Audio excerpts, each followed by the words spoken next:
more aggressive. He's changed his delivery, and he's reintroduced the four-seam fastball upstairs. He's throwing more strikes. He's throwing more quality pitches, and because of that, he's pitched much better in the second half. Maybe a huge key for Stroman tonight will be keeping a couple of Rays off the bases who have been a nightmare for Blue Jays pitchers to deal with this season. Absolutely have worn out the Blue Jays this year. We're talking about Logan Forsythe and Kevin Kiermaier. If you keep these guys off the bases, you have a better chance of winning the ball game. Logan Forsythe has 24 hits against the Blue Jays.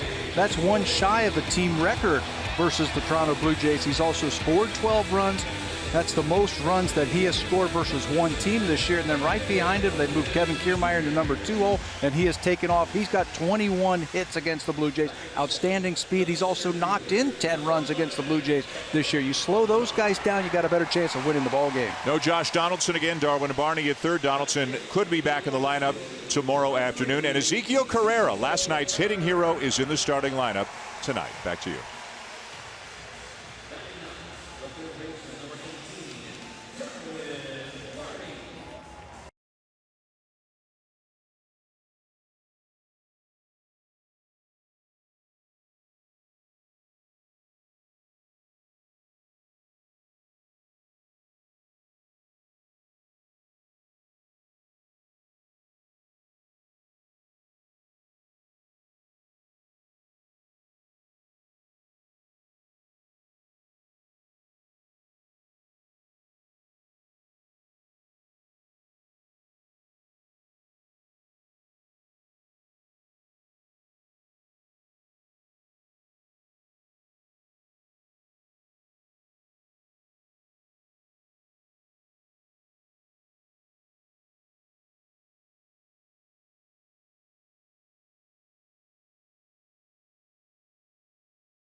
Ready to go inside Rogers Center with the roof open again tonight. Second game of this 3-game series between the Blue Jays and the Tampa Bay Rays.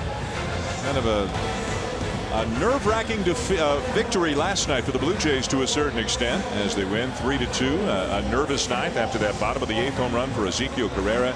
Kevin Cash's Rays will try to even up the series to win a piece here tonight. Let's show you the starting lineup for the Rays tonight. A couple of dangerous hitters at the top, guys who have done well against the Blue Jays, and a guy who's always dangerous in Evan Longoria. He's got 32 home runs on the season, and he's had a lot of success in his career against Marcus Stroman. Corey Dickerson has power. Corey Dickerson is hot. Corey Dickerson DHing and hitting in the 6th spot for Tampa Bay tonight. Lots of home runs in that lineup for Tampa Bay, so Marcus Stroman's going to have to keep the ball down. 29 started the season for Marcus. He's 9-7 with a 4.5 ERA. 5th time that he has faced Tampa this season. The last time against Tampa just 11 days ago. The big blow in that game was a 2-run home run by Logan Morrison. I think he has been throwing the ball much better lately. Just hasn't had a lot of luck lately. A lot of those ground balls have been finding the outfield for base hits. This time of the year, you have to create your own luck. You got to make better pitches, and Marcus is primed to pitch a good game here tonight. I just feel like he's going to really be on his game. Logan Forsythe will lead it off for Tampa Bay. And he'll take a strike. Forsythe, the second baseman, hitting .280 on the season. Hitting over .400 this year against the Blue Jays. He'll be followed by Kevin Kiermaier and then Evan Longoria. Breaking ball misses down and away. It's a ball and a strike. Well, we touched on the numbers that Logan Forsythe have put up against the Blue Jays this year. He's hitting .280 overall, but against the Blue Jays, .436. And fastball, a lot of movement on it as it runs inside for ball 2. Stroman always looks like he's having a constant conversation with himself about his mechanics, about his delivery between pitches. 2-1, and the slider misses just off the outside edge. All of that goes back to his offseason program where he really learned how to control his body, and what he's trying to do is get recentered after every pitch and just utilize all of his core muscles. He was telling us earlier this year that breathing is very important to him. Being able to breathe and relax out on the mound should help him throw strikes. That was a quality strike right there. Full count to Forsythe. Got it. There's that 4-seam fastball for a strikeout. That's been a big pitch for him in the second half. Take a look at the defense. The Blue Jays have been kicking it around lately. They've committed errors in 6 straight games, a total of 7 errors. Upton, Pilar, and Carrera in the outfield. On the infield, Darwin Barney for a second straight day at third. Tulowitzki and Travis up the middle. Edwin Encarnacion is at first, and Russell Martin doing the catching for Marcus Stroman.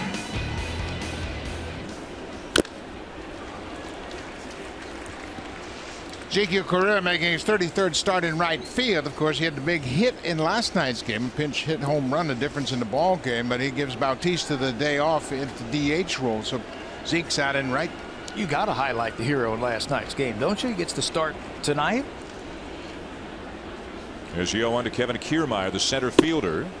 Fastball runs up and away, a ball and a strike. Kiermaier, great defense, very good speed. A little bit of pop in his bat. Dangerous guy. He's also had a lot of success against the Blue Jays this year.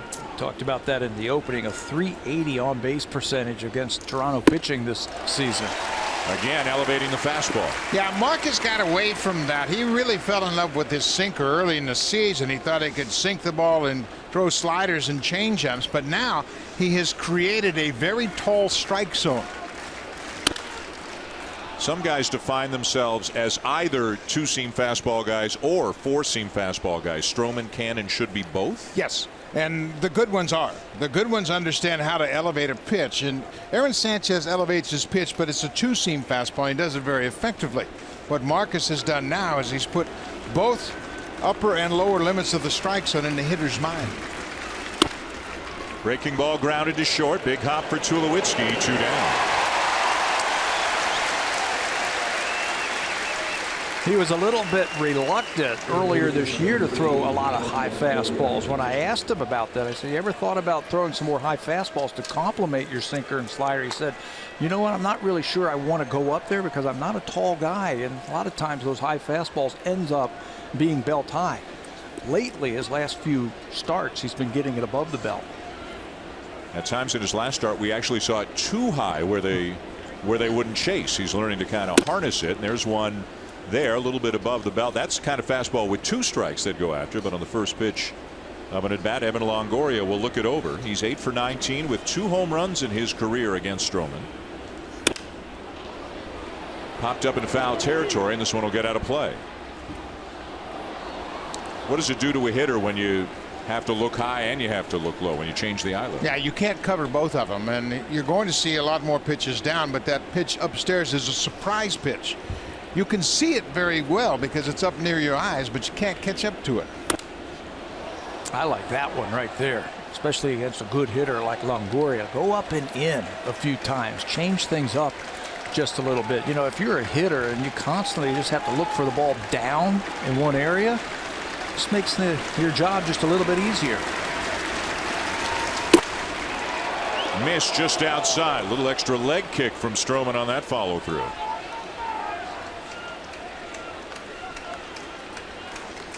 He is right back on the rubber, ready to get back to work. Likes the sign Martin puts down. Breaking ball grounded down to third. Comes up into Barney's midsection. He corrals it and makes the throw to end the inning. 3 up, 3 down. A very promising beginning for Marcus Stroman tonight.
He's victorious last night, picked up some ground on some of the teams they're competing against. They'll keep one eye on the out-of-town scoreboard, but most of their attention will go towards defeating Tampa Bay tonight. Here's the starting lineup that John Gibbons has put out there tonight. Devin Travis continues to be hot. It's a 9-game hitting streak now, hitting .436 over that stretch. And another hot Blue Jay recently is Troy Tulowitzki, hitting 5th tonight, hitting .385 with some power in his last 7 games. Tampa Bay has always had some good young starters. Here's another one. This is Drew Smyly. He's 27 years old. 380th consecutive game the Rays have started a pitcher under the age of 30. 6-11 with an ERA just over 5.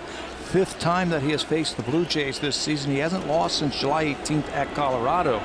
He's 3-2 versus the Jays this year, and he really likes the Rogers Center. He's undefeated in his career here. Travis swings at the first pitch and pops it up. Alexi Ramirez, in just his 3rd game as a member of the Rays, makes the catch. Take a look at the rest of the defense behind Drew Smyly. The Rays have committed 85 errors this season. That is unlike a Rays defensive ball club. Franklin moves around. He's in left tonight. Kiermaier, the Platinum Glover, in center. Steven Souza's got a good arm in right. It's Longoria and Alexi Ramirez on the left side. Forsythe and Miller on the right side. And tonight it's Bobby Wilson during the catching for the lefty Drew Smyly.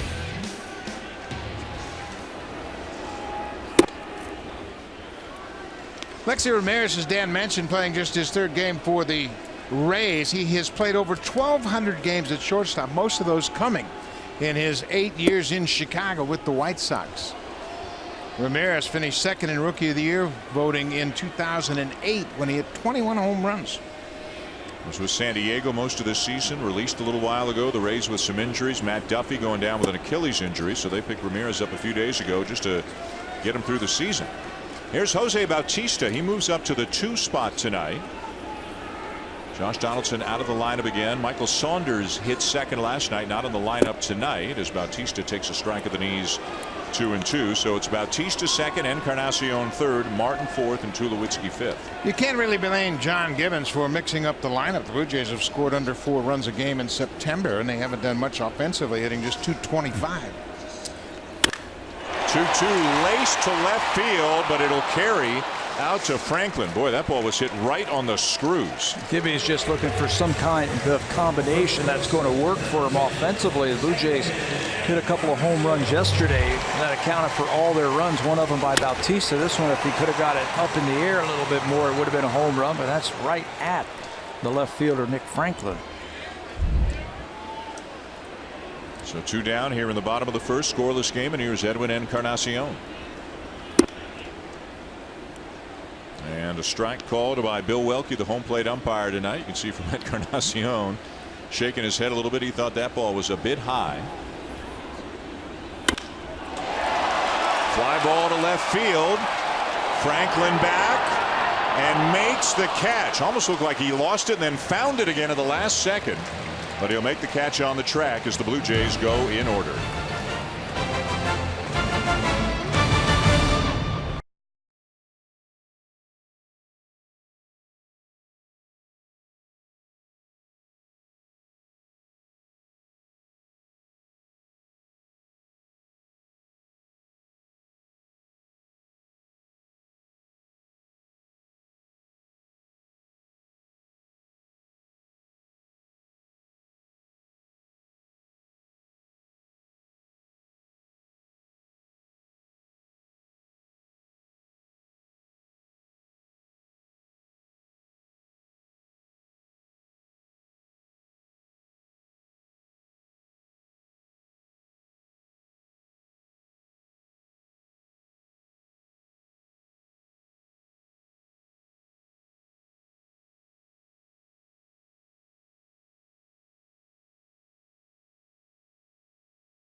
Point last year, Devin Travis was sitting at home watching the postseason and wanting nothing more than to return this season and try to bring back the same kind of joy and excitement to the city and to the country. Travis told me that watching the veterans has taught him to really treat these September games like they're any other game. Yes, there's more riding on them, but to try and slow things down, trust the process, and trust the things they've been working on all season long.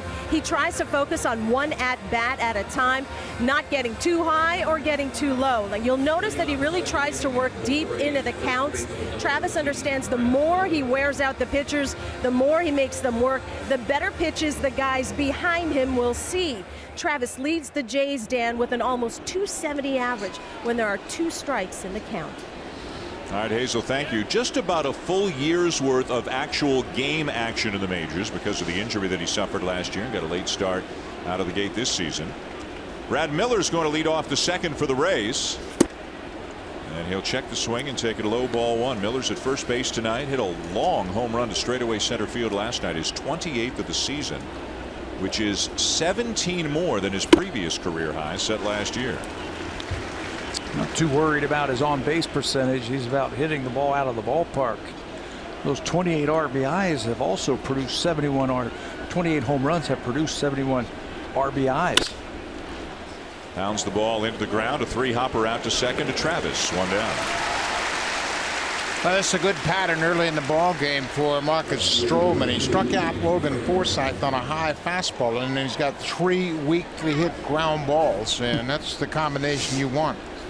Elevate that fastball for a strikeout and then get back down to the bottom of the zone. He's the best in Major League Baseball at ground ball percentage. 60% of the balls in play are on the ground.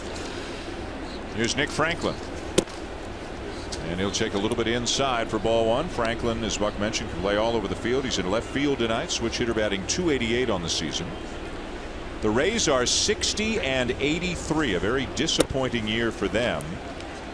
A lot of pitching injuries, and starting pitching has kind of been their foundation, especially in their stronger years, including their trip to the World Series back in 2008.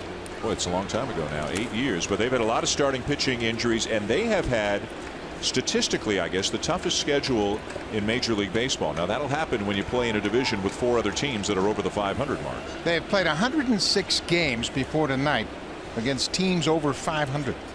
Think about that. And obviously, there are 4 teams in their division that are over 500, and you play them 19 times. But to give you a comparison, the Cubs have played just 51 games against teams over 500. 51. That's unbelievable, isn't it? They're 28-23, and everybody talks about the Cubs being invincible. Yeah, they might be invincible in the National League, but I think a lot of American League teams are saying, you know what? Yep. Bring them over here and let them play with us for a while. Well, especially in this division, the toughest division in the tougher league.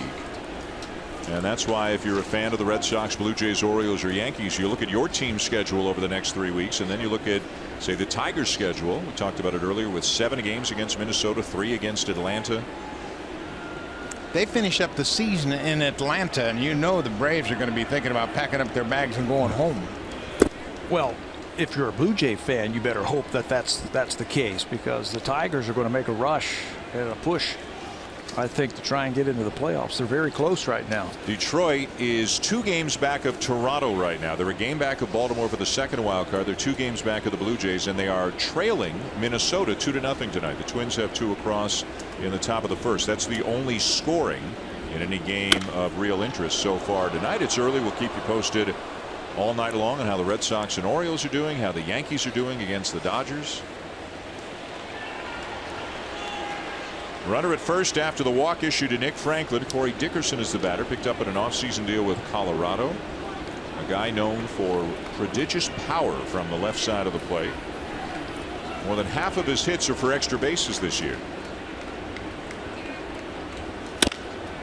Ground ball to second. Travis, did he get the tag? Throw to first. He did. It's a double play.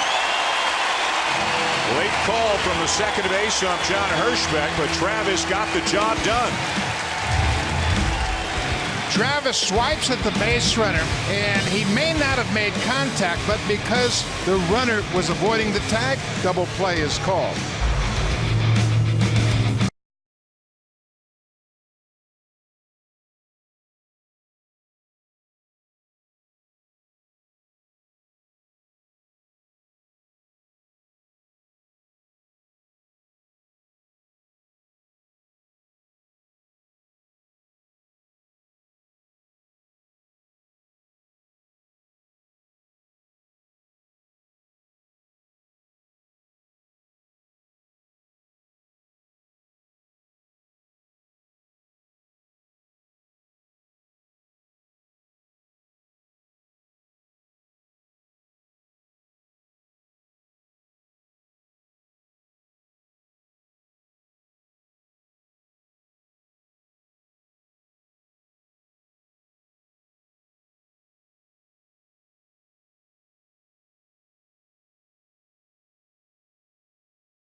Your 2017 season ticket memberships. Season ticket member benefits include access to season ticket member exclusive events and enrollment in My Blue Jays member program. Don't forget to visit bluejays.com/season tickets. Dan. Hazel, thank you. A lot of excitement about 2017 and, of course, even more about what may lie ahead here in 2016. The Blue Jays currently in a playoff position in the first wild card spot with 19 games left in the season, including tonight's. Russell Martin catching and a batting cleanup, leads it off against Drew Smyly. Martin is scuffling a bit right now. He's 0 for his last 15. Remember the left knee issue that we saw from him in New York, and missed a game. Has played through it the last few days as he takes a strike at the knees. Martin will be followed by Troy Tulowitzki and then Melvin Upton Jr.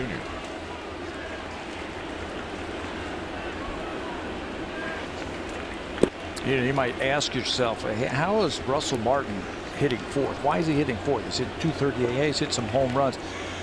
Talked to DeMarlo Hale about that yesterday, and he was saying, have you looked at his numbers, 2 outs with runners in scoring position? I said, yes, I have. He's hitting 364 heading into this series. He said that's why he's hitting fourth, because if Edwin doesn't knock him in, we love having this guy right behind him, having good at bats and picking up those big base hits. And when you hit with 2 outs and get RBIs, what that does to your team, the psyche of your team and the momentum of your team, that's one thing that they're very excited about. Full count on to Martin with Tulowitzki on deck. And the crowd ramping up the noise here in the bottom of the second. Hit sharply down to third, but a good stop to his right by Longoria.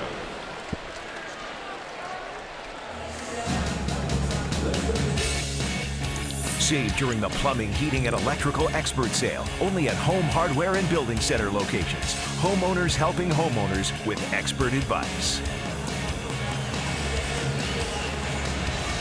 One down to the bottom of the second. Another nice night here in Toronto. Into mid-September, the roof open.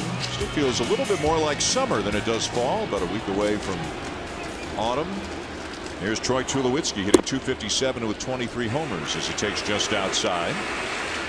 Tulo was right in the middle of that situation at the end of the game last night between Steven Souza Jr. and Russell Martin that actually both sides say started over a misunderstanding, where Souza thought he heard Martin say something to him, but over the noise after the Blue Jays won the game he couldn't hear what. Martin says that what he actually said was, man, you smoked that ball, and Souza didn't hear it, so Souza took offense. Souza said something back to Martin, then Tulowitzki ran over because he was upset that Souza was barking at Martin. But a good job by a number of people, including Souza and Martin, to get together. And Souza sought out Martin to try to ask him what he had said or explain to him what he thought he had heard. And it didn't escalate beyond that. I think the excitement of the ball game, his hit, Souza's thought he had the home run. Yeah. Martin thought he had a home run. Osuna thought he had a home run. And then for it to be caught, the dejection, the player, you hear something like that and you go, what did you say? But they got everything all sorted out. But that was exciting, wasn't it? It didn't take much, did it? Poke the other way. Hit pretty well down the right field line. Just foul. You know, to finish up the thought on what happened, you mentioned Troy Tulowitzki came in there. We were talking around the batting cage yesterday, or today after the ball game. Here's the hit. That looked like it was going to be a hit that put the Rays ahead, but there's emotion in the game in September, and then it all happened. But Tulowitzki got into it. He came running in around the batting cage today. Darwin Barney says Tulo's in September mode. That's right. There he is right there talking to him at the first base line. He's just fired up right now playing these games in September. You don't see his temperature rise very often, but he gets the most out of it when it does. As he takes the breaking ball down and in, the count now full. Well, he's a guy who's been to the World Series as a rookie back in '07, Tulowitzki, and of course went to the playoffs with the Jays last year. I like that line, though, September mode. Yep. We all have to be in September mode, don't we? Smiley shaking off the catcher a number of times. On by some accounts, too, is Troy Tulowitzki, who was instrumental in that players-only meeting that they had on the weekend. And he's talking about all getting back on the same page. Popped up back of the plate. Bobby Wilson back for a look. Won't have a play.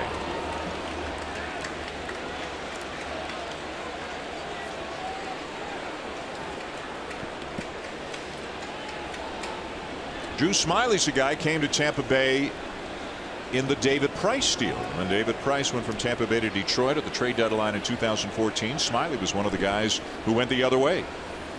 Tampa Bay's had to trade some of their key guys, and it's been tough on Jim Hickey to give up James Shields and David Price and some of those veterans that he had, but they can't afford to keep them. But they've done a nice job of getting good pieces in return, and Drew Smiley's one of those. It's sharply into center field, a base hit. First base runner of the night for the Blue Jays. He's been swinging it. Even his outs have been loud and hard hit. That hit the ball solidly to right field. This time he sees a lot of pitches from Smiley. Jumps on this high pitch, sends it right back through the middle. He's a guy who has played in big games in September, and you know he's not going to get too emotionally high when the game is on the line. Thought you were going to say too high or too low, and then I think you stopped yourself in the middle on that one. Here's Melvin Upton Jr., the left fielder, as he takes low ball one. That would have been too easy. Upton 206 as a Blue Jay, 243 overall between the Padres and the Jays.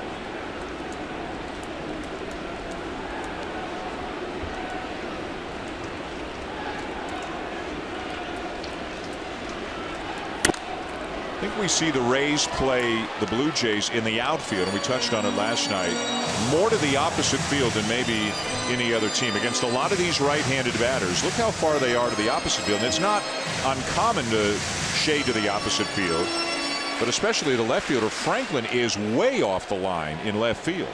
Tom Foley's the bench coach, and he'll be in charge of setting up the defense, but Jim Hickey has a lot of input as well, the pitching coach. You're right. We don't see too many outfielders consistently play the right-handed hitters the opposite way. You know what I think that tells you? They're going to throw high fastballs to these right-handed batters. They don't think they're going to be able to pull those high fastballs, so they're going to play the outfield, shade them over to right field.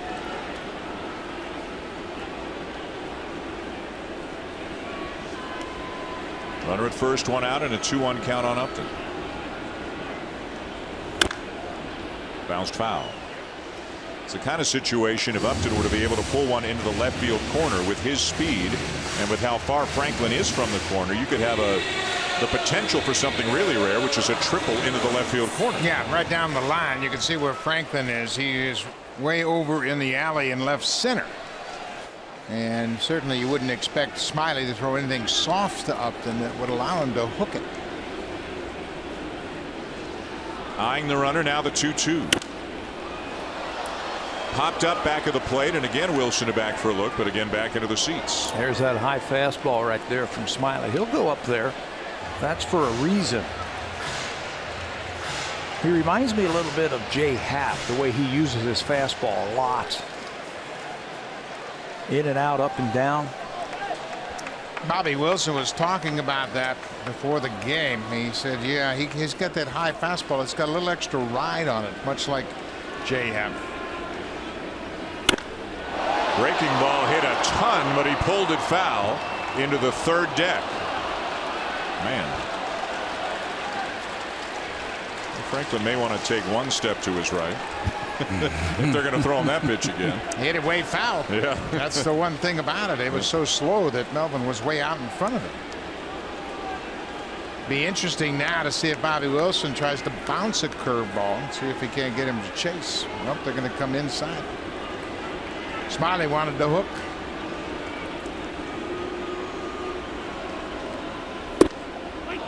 And gets strike three called. Let's get an update from Jamie Campbell.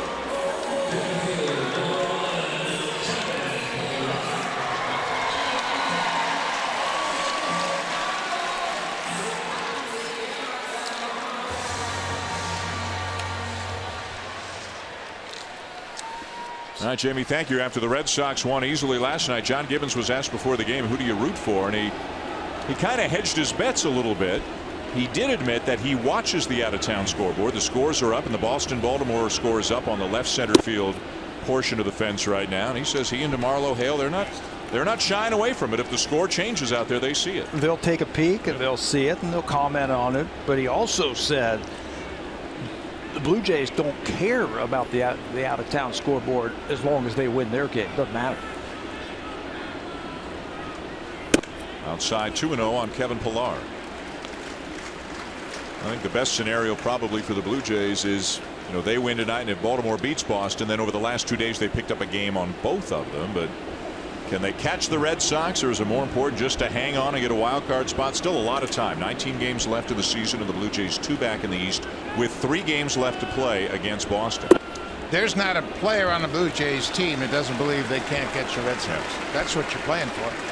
You want to have the division title. You want to play at home, and there's not a player on that bench that is thinking, oh, yeah, we're going to play for the wild card. They're all playing to win a division. Then at least you get a series, maybe 5 games to try and win it. Wild card, you got 1 shot at it. Well, that's the Pittsburgh Pirates with the wild card game is like. 3 years ago, the first year of the 2 wild card situation, they beat. Was it Cincinnati in the first year? Yeah, they beat Cincinnati in the wild card. That's right, beat Johnny Cueto, of course. But then the last 2 years they've been in the wild card game as well, and it hasn't gone as well. 2 years ago, they faced Madison Bumgarner at the beginning of his incredible October run. And then last year, when a lot of people thought Pittsburgh had the best team in baseball, they ran into Jake Arrieta and got knocked out in the wild card game. So you want to avoid that single game elimination if at all possible. At least get yourself to a 3 out of 5 right off the bat. 3-1 to Pillar. Takes a high strike, full count. Blue Jays are seeing a steady diet of high fastballs. They're going to have to make up their mind. Either they're going to go up and hit it hard or lay off of it. Can't be in between, but Smiley's throwing some called strikes right at the top of the zone. Miller now playing behind Tulowitzki, who will be running on the pitch. Hit hard to right field. But Souza backpedaling hauls it in to end the inning. No runs, a base hit, and a man left. We're at the end of 2 at Rogers Center. No score.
Leading the way around baseball right now, and the Blue Jays no exception, especially on the mound.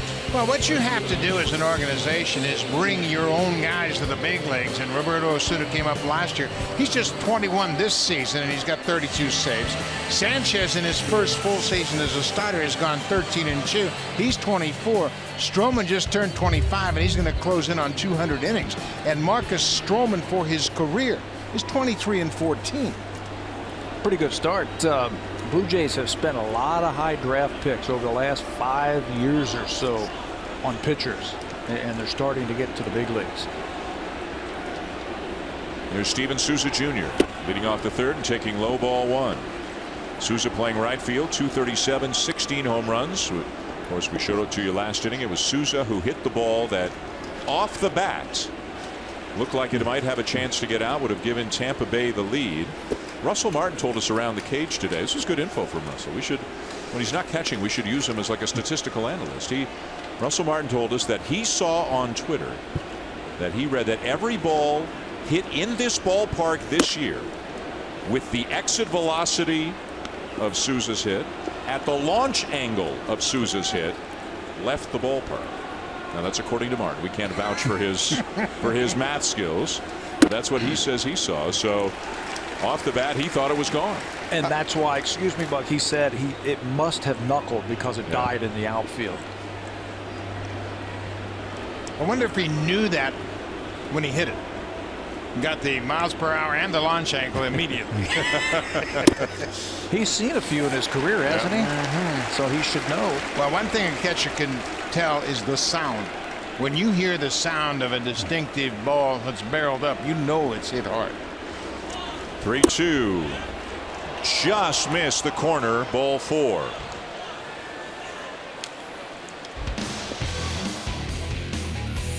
This Marcus Stroman start is brought to you by BioSteel Sports Nutrition, the natural choice for everyday performance. Drink the pink.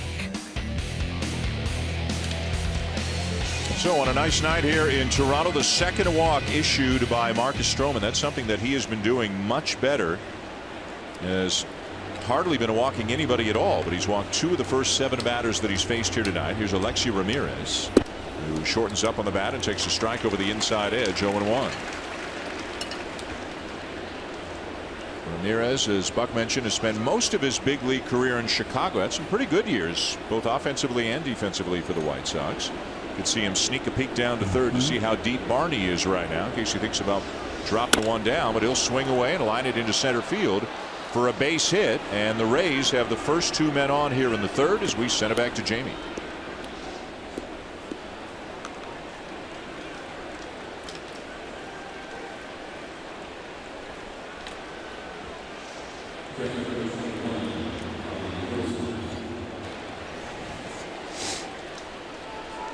So a big turnaround from last night. Pomeranz, a guy the Red Sox picked up at the trade deadline to bolster that rotation.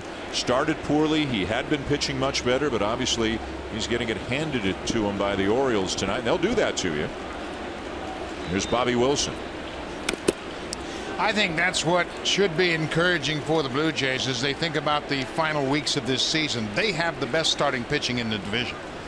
If they go out and pitch the way they have all season long, they shouldn't have any problems getting to the postseason and possibly winning the division. Boston has concerns in their rotation. Baltimore has dramatic concerns in their rotation, and you never know what you're going to get from the Yankees starters. The Blue Jays have the best starting core in the division.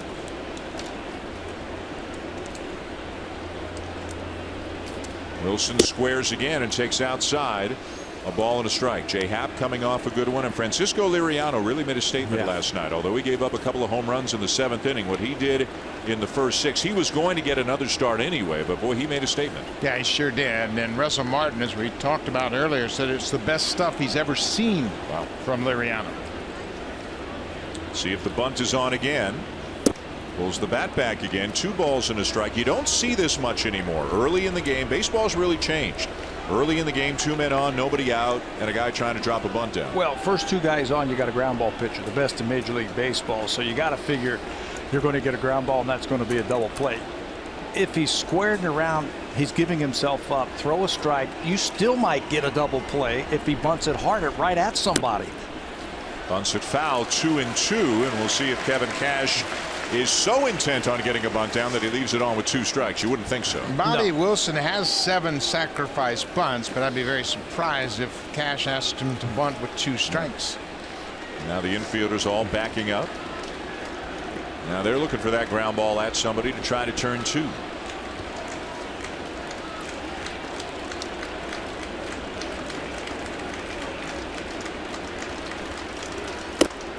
Right there for strike 3 called.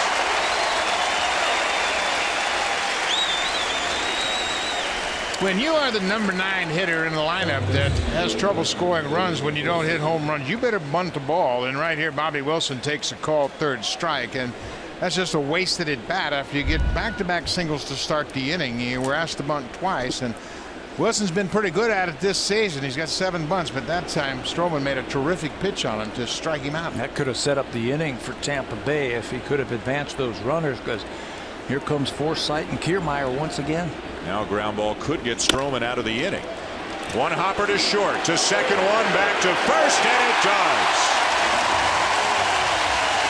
Stroman fired up. The first two-man reach, but no damage done.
Right at somebody and tried to turn two, and the Blue Jays turned it with relative ease. Tulowitzki to Travis back to first. And if you don't advance the runners, you risk the thought of hitting into a ground ball with Marcus Stroman on the mound. Best in Major League Baseball getting ground balls, and very emotional.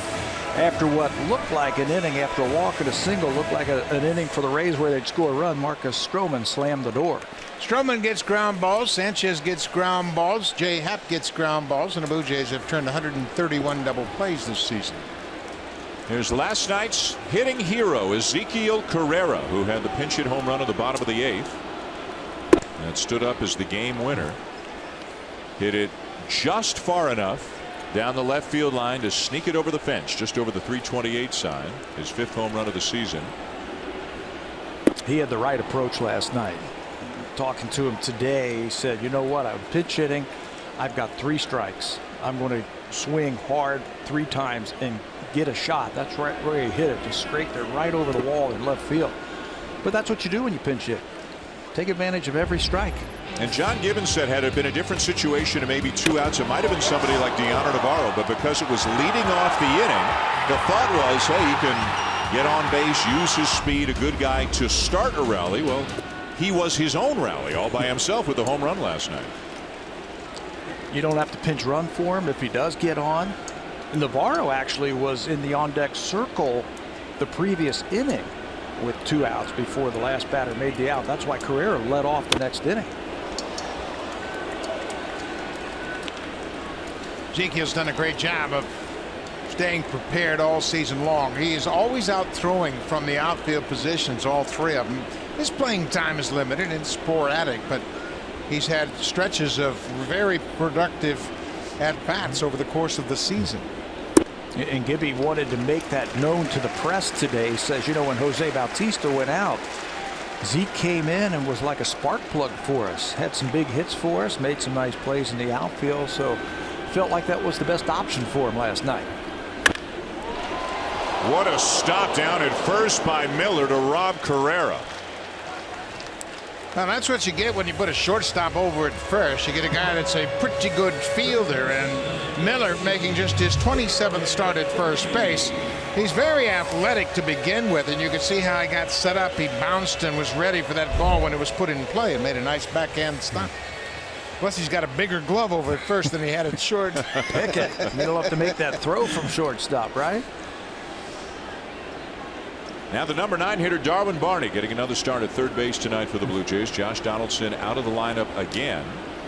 The Blue Jays saying today it's a hip injury. It's soreness in the hip that was suffered on Sunday in the game against the Red Sox. But John Gibbons, even though it's a quick turnaround to a day game tomorrow, felt that Donaldson is likely to be back in the lineup tomorrow afternoon. Nobody really knows. He'll show up tomorrow and you'll see how he feels. He'll take batting practice, probably won't take it on the field, but he'll take some swings and then he'll proclaim himself ready or not. I think that's the only thing you can say. Hopefully he'll be in there tomorrow.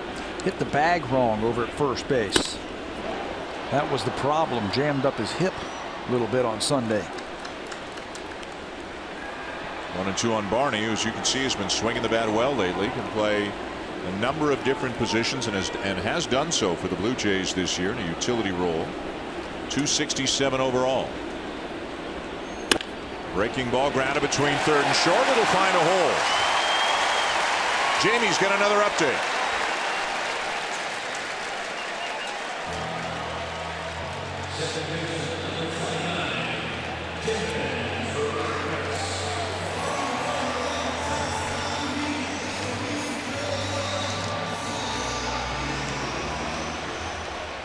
So there's some good news on the out-of-town scoreboard for the Blue Jays. They got to take care of their own business here. They've got a man on with 1 out.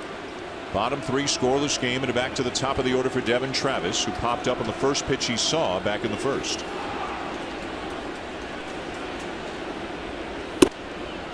Just outside.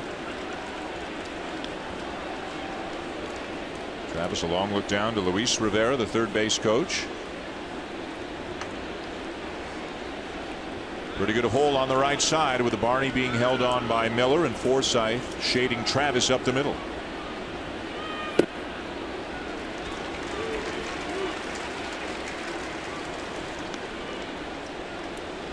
Devin's got a tailor-made swing to take advantage of that gaping hole on the right side of the infield. He loves to hit the ball away from him. He covers that outer 3/4 of the strike zone very effectively. Count in his favor at 2-0. Good pitch there by Smiley, right at the bottom end of the zone. 2-1. Blue Jays will see Alex Cobb tomorrow afternoon, who has come back from Tommy John surgery. Got a terrific arm, and if he stays healthy, figures to be a mainstay in that rotation going into 2017. They will not see Chris Archer, who had such a great year for the Rays last year. Ground ball weakly hit back to the mound. Smiley going for the lead runner, and they will get Barney at second as Travis is across on the fielder's choice. Boy, there was a mix-up in the timing between the pitcher Smiley and Forsythe, who was covering at second base. Devin Travis hits him a changeup, and he's got to wait on the ball, and then gets only 1 out. Forsythe acting like a first baseman. Watch how he puts the right foot on there and then steps to the baseball. Good play. He knew he wasn't going to turn 2. Get the sure out at second base. So Travis replaces Barney, now 2 down, and the batter will be Jose Bautista. The ball right on a line, but right at Franklin in left field. Hit a home run last night, his 18th on the season. I think the encouraging thing, not only that home run last night, but the bat speed on that line drive in his first at bat. He really got the bat through the hitting zone. It only takes a couple of weeks of good at bats to salvage a season. We need to ask Russell what his exit velocity was on that hit. What do you think? Takes the curveball low for ball 1. Bautista's on a streak coming into tonight, having reached base in 20 consecutive games. He is still taking his walks, but boy, did the Blue Jays love to see the home run ball come back into play for him last night. Curveball for a strike, 1-1. We mentioned the Rays in the outfield playing the Blue Jays the opposite way. This is not the case with Bautista. You see Kiermaier's shaded over on the left field side of center, and Nick Franklin straight away in left. They expect Bautista to pull, and that's his strength, obviously.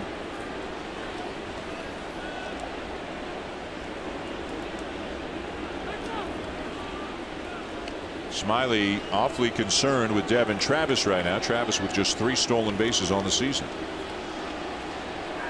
He's thrown over. He's taken a long time in the set position to try to disrupt Travis's timing.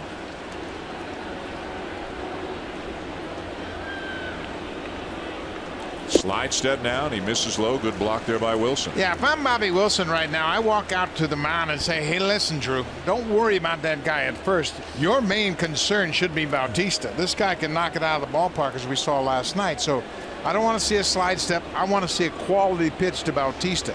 I don't care if Devin Travis takes off right here. You've got to focus on the hitter. If he does, I'll take care of him. He's only had 4 stolen base attempts all year.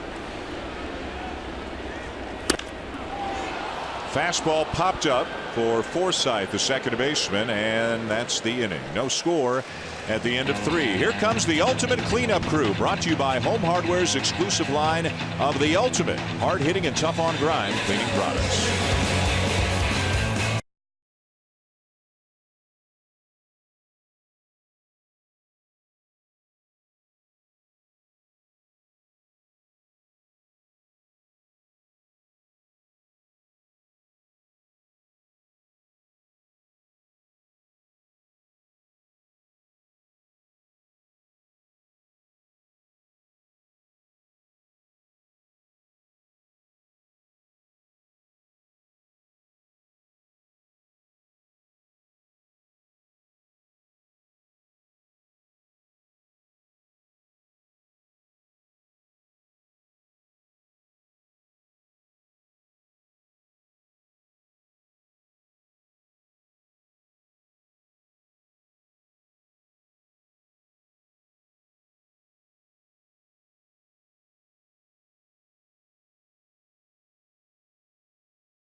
MLB.TV Premium, the #1 live streaming sports service, delivers everything you've come to expect and more.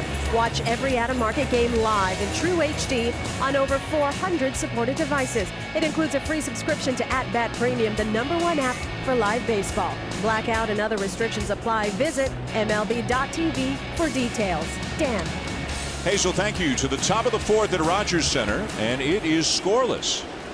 The Rays and the Blue Jays, as Kiermaier, Longoria, and Miller, the 2-3-4 hitters, will face Marcus Stroman.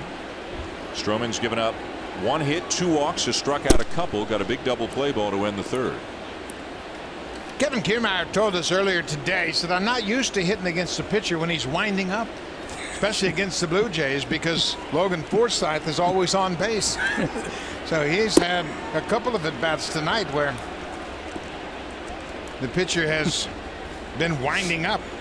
Says he's had to time him out of the stretch because Forsythe's always standing over at first base, but his game has really taken off since they've moved him up into that #2 hole. Says he's seeing some more fastballs because of the guy hitting behind him. Stroman falls behind 3-0. And there's the guy right there, Evan Longoria. 4-pitch walk.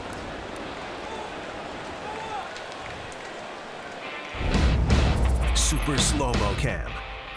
Brought to you by Rogers 4K TV. Get closer to the action with 4 times the resolution of HD alone. Well, we talked a little bit about young pitching, and that man in the middle, sitting with Jerry Howard and Joe Siddall, the Blue Jays radio broadcast team, that is T.J. Zeuch, who was the first-round pick of the Blue Jays out of the University of Pittsburgh this year. Zeuch spent this year at 3 different levels of the minors, the Gulf Coast League. He went to Vancouver, where he made 6 starts and then finished off at Lansing in A-ball. He's going to the Instructional League. The first thing you notice about him when you see him, and we knew it when we saw the bio when they drafted him, he's a big guy. He is 6'7", 225, played a lot of high school basketball, but decided to pursue baseball, and obviously made the right choice considering he was a first-round pick coming out of college. He just turned 21 on the 1st of August, and you can bet Blue Jays are excited about him. And obviously, when you think back to some of the great Blue Jays drafts pick, Chris Carpenter, Roy Halladay, Noah Syndergaard, big guys, strong guys, just like P.J. Joy. I think that's an interesting pick and one that the fans should be excited about. 1-1 the count on Longoria. Well, you want to carve out a pitcher's body. The guys that you were just talking about, long and lean, Halladay and Carpenter, some of the other taller, loose arm pitchers that they've had in their system. There's another one.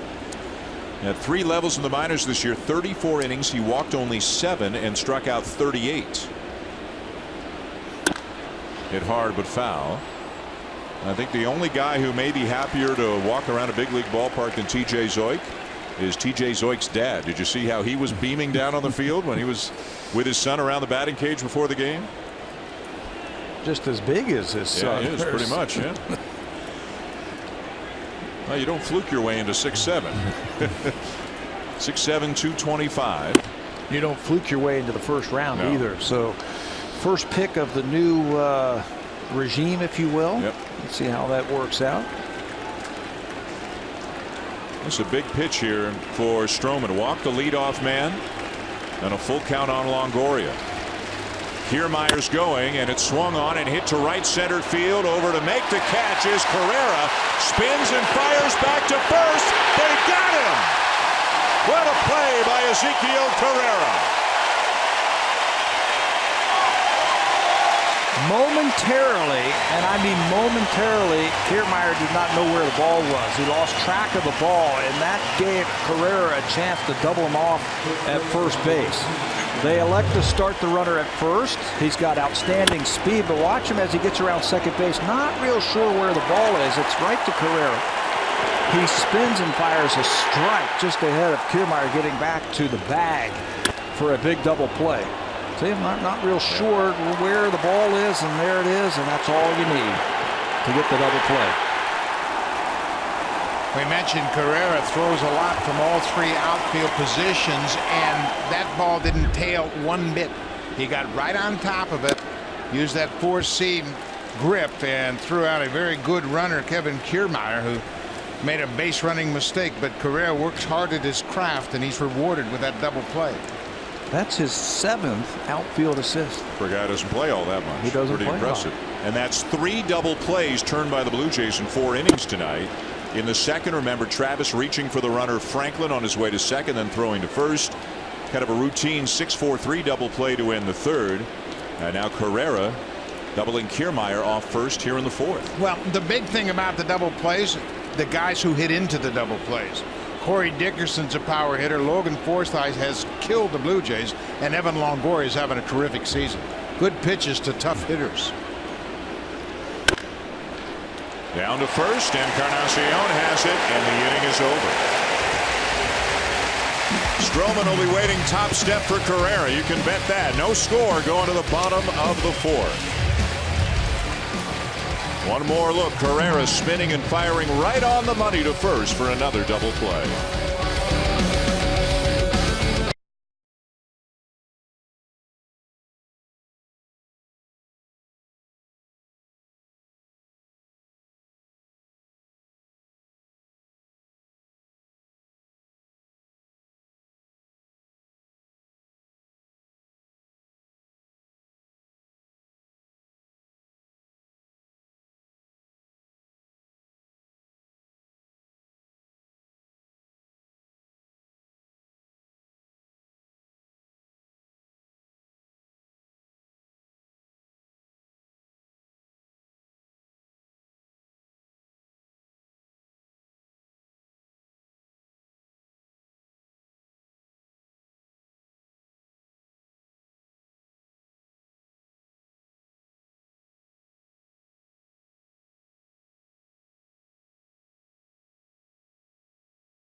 folks outside Toronto or maybe Canada may not realize this, but Edwin Encarnacion has been one of the most productive power hitters in baseball over the last 5 years. Only Chris Davis has more home runs amongst all American League hitters in the last 5 years. Only Miguel Cabrera has more RBIs. Edwin has really become one of the more dominant power hitters, run producers in all of baseball, and you can see how the fans have recognized his skills. That's that parrot that he'll carry around the bases when he hits the home run. And the boys have it on the bench too whenever he's batting. They got the little parrot stuffed doll on the bench. And Carrera kind of in charge of that. Yeah. Falls under his umbrella. Next home run for Encarnacion will be his 40th. It would be the second time, assuming he gets there, that he will reach that plateau.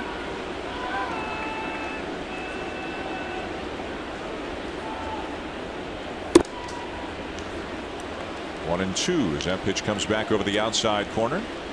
Smiley through threes, given up 2 hits. Has not walked a batter. He has struck out 1. He'll face Encarnacion, Martin, and Tulowitzki. Swing and a miss as he gets a high fastball by him for out number 1.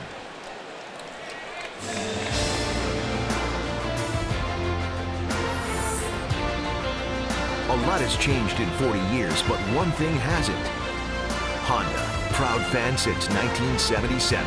Official vehicle of the Toronto Blue Jays. Bottom 4 at Rogers Center. No score between the Rays and Blue Jays. The Blue Jays trying to stay in the race, move up on Boston, catch them when their bats are still not at their best. They've had some moments. They swung the bats very well Sunday against Boston, but they lost that game 11-8. But they really haven't had the offense this year that they expected. They certainly haven't had the offense. That guy's not to blame, that's for sure, though he's frustrated in this at bat. Last 13 games, the Blue Jays are hitting just .227 and slugging .360, and both of those marks are second worst in the American League over the last 13 games. Only Oakland is worse. But they're winning enough games to still stay in it. They had that stretch where they lost 7 out of 9. They take the opener from Tampa Bay last night. They're in a scoreless duel tonight here in the bottom of the 4th. You'd think if you look at the overall league stats that the Blue Jays would be way down in terms of offense. It's just they set the bar so high last year, they haven't been able to duplicate that. Boston's got the best offense in baseball. The Blue Jays are 4th in the American League in runs scored. But they pale by comparison to what they did a year ago, and that's what has everybody concerned. And they got off to a slow start in April as a team. They hit just .232 in April. They picked it up in May, carried it right on through the summer, but then really dropped off. They had a pretty decent August, but they have gotten off to a slow start here in September. Maybe it's time to stop comparing last year's offense to this year's offense. It's a different team, a different year. Swing and a miss to get Martin. Back-to-back strikeouts for Smiley. Fewer runs scored, more strikeouts for the Blue Jays this year. Smiley will use that high fastball from time to time. He's pitched some great ball games in this ballpark. His ERA coming into this one 1.23, and that time he's going to elevate the fastball one more time to get the strikeout. So now with 2 down to the bases empty, here's Troy Tulowitzki. Had a base hit to center field his first time up. Checks the swing on the appeal down to first. He didn't go.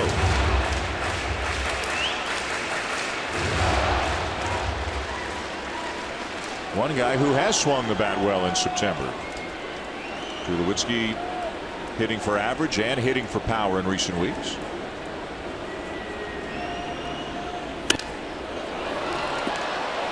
Well, he just looks like he's on everything for me. When he recognizes strike, he takes a good swing at it. He's been hitting a lot of balls hard.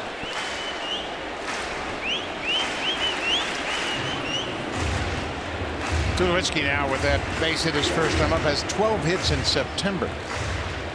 He and Devin Travis have been consistent in their ability to pick up base hits.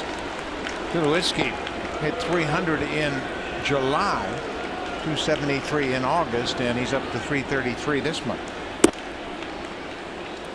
Smiley struggling with that breaking ball, not getting it down in the zone where he wants to.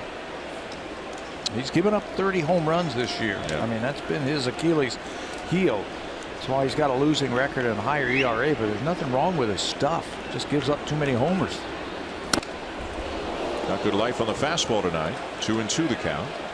You mentioned that 30 home runs. It's interesting. The first 5 home runs that he surrendered this year were all the Blue Jays. He got off to a rough start pitching against the Blue Jays. Josh Thole hit the first home run of the season off of Drew Smyly on the first pitch Thole saw. Then Saunders, Donaldson, Saunders, and Donaldson hit the first 5 home runs off of Drew Smyly this season. Those were in the first 2 ball games, and the Blue Jays won both of those games. A 2-hopper to short, right at Ramirez, and plenty of time to get Tulowitzki and end the inning. No score at the end of 4. Time now for a Blue Jays Central update. Here are Jamie Campbell and Greg Zahn in the Samsung broadcast.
TD Comfort Zone are guests of TV. And fans, don't forget the World Cup of Hockey pre-tournament edition continues tomorrow from Pittsburgh. Sidney Crosby leads Team Canada against Alex Ovechkin and Team Russia.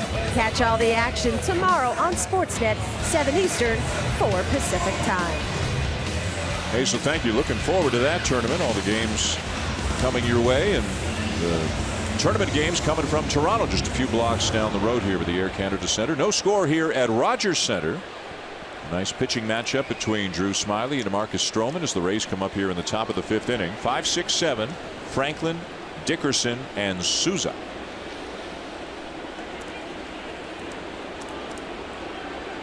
Franklin walked, was erased on a double play back in the 2nd.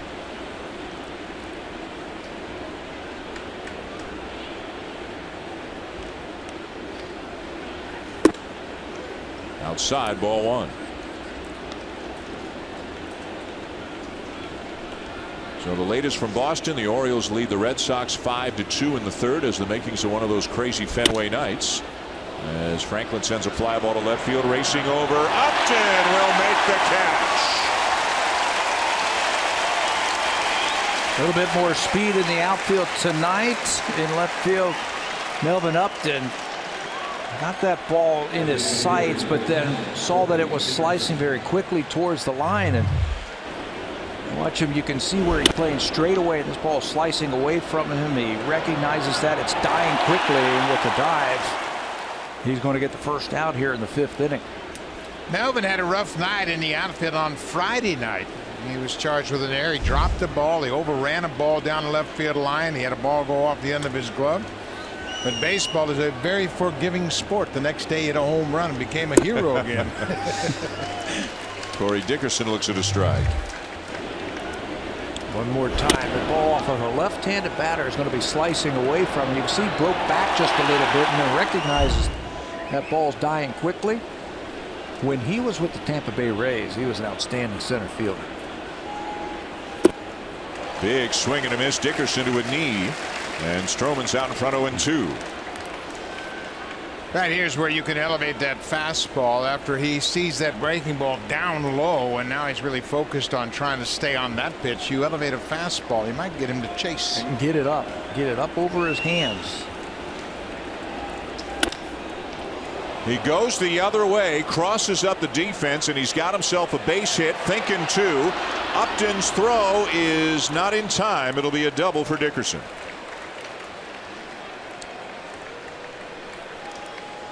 Boy, 2 strikes. And Dickerson's going to pick up another double. Maybe a backdoor cutter. Backdoor breaking ball, and he just slices it between Barney, the third baseman, and the bag for extra bases. It's up, but it's slow enough that he can catch up to it. So a runner in scoring position with 1 out, and here's Souza, who walked to lead off the third.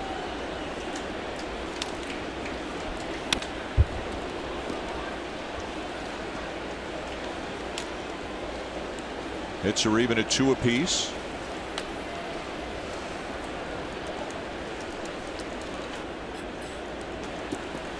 John Gibbons looks like he's got a little bit of a playoff beard going right now, like a hockey playoff beard. Letting it grow a little bit here in September. Bouncer foul, and it's 0-2.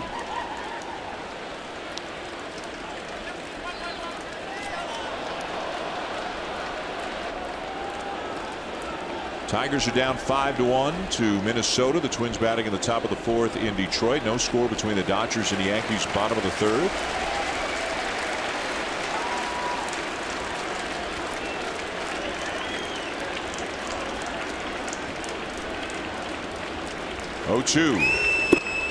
Breaking ball low.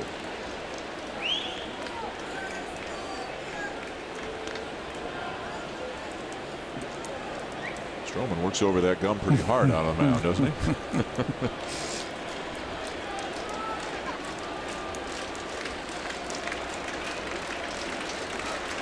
An intense, emotional young man. Checks the runner. 1-2, way high with that fastball. Try to get him a chase, and now I would do the same thing again. Just lower the fastball a little bit lower after you throw a pitch like that. Souza's probably thinking, okay, he's wasting 1 up. Now he's going to try to get me to chase a breaking ball. But you better not throw a strike breaking ball. If you're going to throw a breaking ball, it's got to be off the plate. But I think you can elevate the fastball and strike him out. Down and away with a slider, and it's a full count.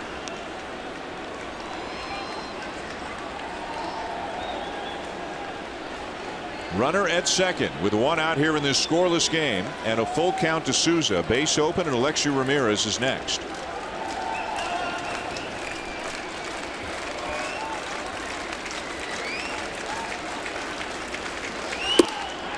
Fastball missed outside, and the 4th walk issued by Stroman tonight.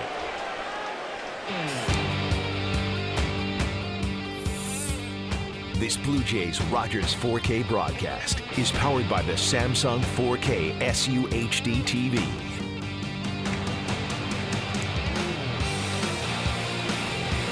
Well, Marcus Stroman has had 3 double plays behind him tonight. Can he get a 4th? First and second, 1 out for Alexi Ramirez. There's been a lot of traffic, as they say, on the bases here in this game tonight, and eventually that's going to catch up to you. But Stroman trying to pitch out of it again. The double plays have happened because he has walked a batter in each one of the last 4 innings. Walked a batter in the 2nd, double play. Same thing in the 3rd, double play. Another one in the 4th, another double play. Here's another one here in the 5th. Could use another ground ball.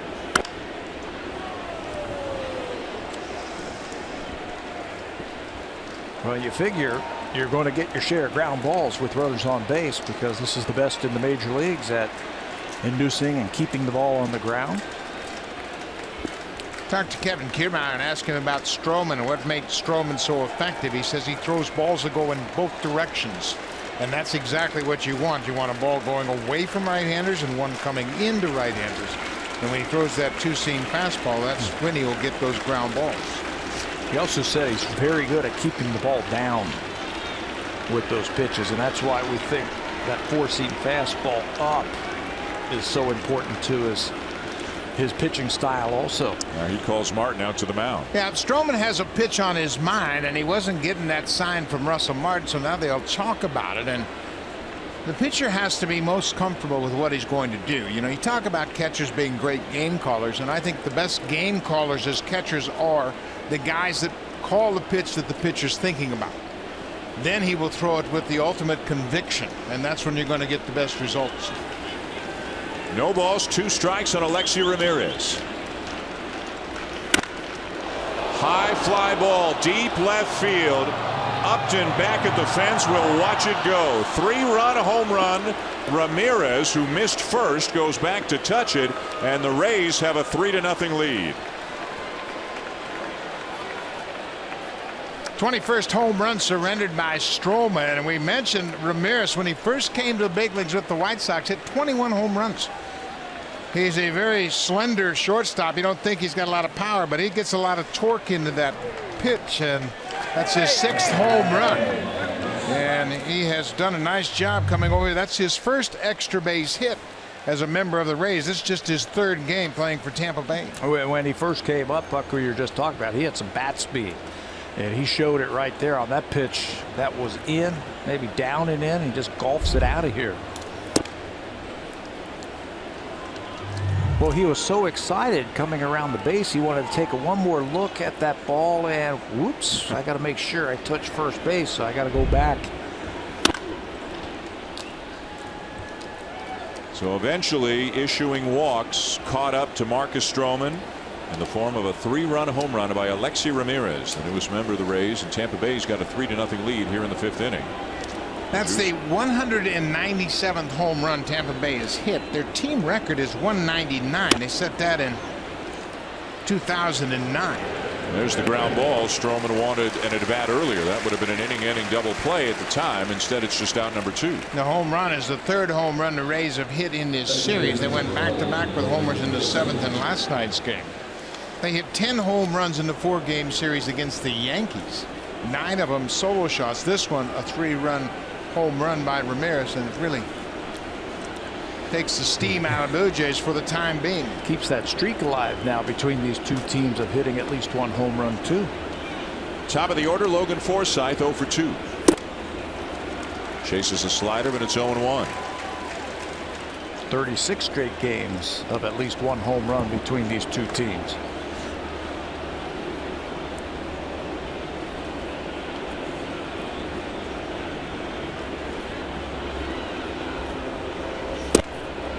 And a fastball just misses the outside corner. Stroman really wanted that one, and the count is 1-1. Well, if you stay down there, you're not going to get hurt. That was a pretty good pitch. A little fastball right on the outside corner. He just doesn't get the call. Sent foul, 1-2. Well, this Blue Jay team this year doesn't seem to like to make things easy on themselves. You guys talked about it, the 2 11-game winning streaks last year. They never had that kind of a run this year. They've always been right in the hunt. Every time you think maybe they're going to take 2 huge steps forward, they take 1 back. When they take 1 back, then they take a couple forward again. And a lot of close games for the Blue Jays. 1- and 2-run ball game. And Tampa Bay leads the season series 9-8. Tampa Bay has always been tough playing against the Blue Jays. Swing and a miss, and the inning is over. But Alexi Ramirez dings Marcus Stroman for a 3-run homer to left. And going to the bottom of the 5th, Rays 3, Blue Jays nothing.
6, 7, and 8 in the Blue Jay lineup coming up against Smiley, who's given up just 2 hits through 4.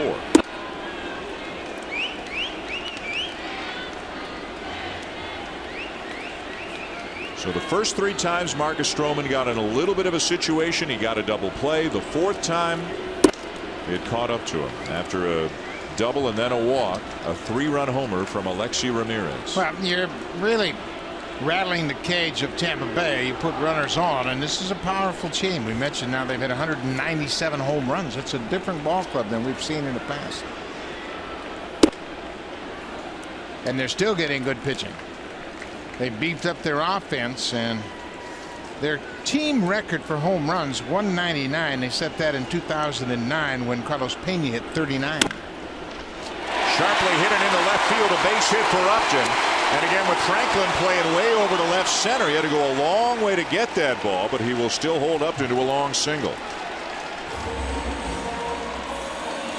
Kevin Longoria, the great third baseman, is going to wipe off all the dirt after he made this dive right here. It's a bullet off the bat of Upton, just out of the reach of Longoria as he gets himself set. He's so quick and he stays low. That time he just missed it, and he's got to wipe himself off. So the leadoff man on for the Blue Jays, and here's Kevin Pillar, affectionately known as Superman in these parts, with a fly ball to right field his first time up. Boy, it's imperative, I think, for the bottom of the order right here to get something going. You're now down 3-0. You got a leadoff single. A couple more hits right here and set up this inning for the Blue Jays.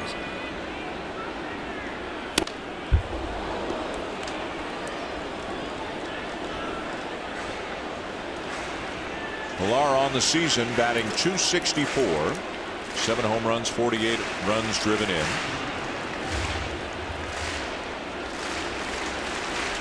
As was the case when Travis was up before. Pretty good hole on the right side with Upton being held on, and Forsythe shading Pillar up the middle. Ground ball to short, dropped by Ramirez, and they'll still turn the double play.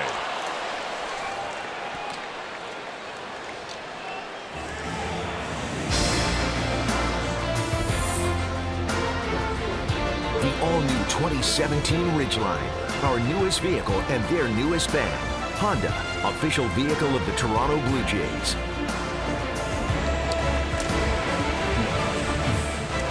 Well, I mentioned Alexi Ramirez has played over 1,200 games at shortstop. He didn't panic once he booted that ball. He stayed with it, shoveled it to Forsythe, and they're able to double up Kevin Pillar. Now you got a veteran there, and they lost Matt Duffy, the guy they traded for. He played 18 games with Tampa Bay, and then he had Achilles surgery. So they went out and got the veteran Ramirez, who had been released by San Diego, and he teams up with Forsythe. This ball's well hit off the bat of Carrera. It's going to be off the wall on a bounce. Carrera on his way to second, throw off line, and he's in there with a double. He's having a good night. Well, a lot of people question why he's starting in right field, but last night he hit a home run coming off the bench. Tonight he's made a double play on a line drive, and he smokes his double with 2 outs, and he really put a charge in it for Carrera. It's his 9th double of the season. And at this time of the season, managers will look around and say, who's hot? Who's doing some things? I'm putting him in. He was robbed of a hit his first time up. Now that great play by Miller over at first base. This time he gets it over the head of Souza for extra bases. So a 2-out double for Carrera. Here's Darwin Barney, had a base hit his first time up. Even getting 1 back after the 3 in the top half kind of feels like somewhat of a moral victory. You put a little dent in the deficit as Smiley calls Wilson out to the mound. First time they've had a runner at second base. Got to go out and make sure you got the right set of signs that you're using right now. But you're right, Pat. Get the lineup turned over right here. If Barney can deliver with 2 outs, all of a sudden score a run, get the top of the lineup up, get right back in this game. You don't feel so invincible if you give up a run here. Fouled back by Barney. Barney might have clipped Bobby Wilson on his backswing as he followed through on that pitch, and that's why the umpire Milwaukee went out in front of the home plate to give the catcher a little time to regroup. Barney reached over and acknowledged, hey man, sorry about that, but when you get a pitch inside as a catcher, you've got to lean in and try to catch it, and watch the follow through here as Barney comes around and clips him on the elbow. 0-1 the count on Barney. 3-0 Tampa Bay, bottom of the 5th.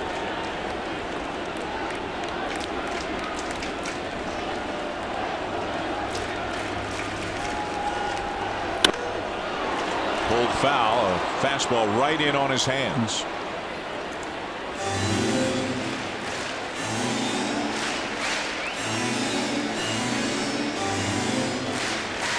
Last time Smiley threw a pitch like that was pulled foul, it was to Melvin Upton Jr. A curveball, he pulled it way foul. He came right back with the same pitch and caught him looking. Won't be surprised if he comes right back inside with another fastball.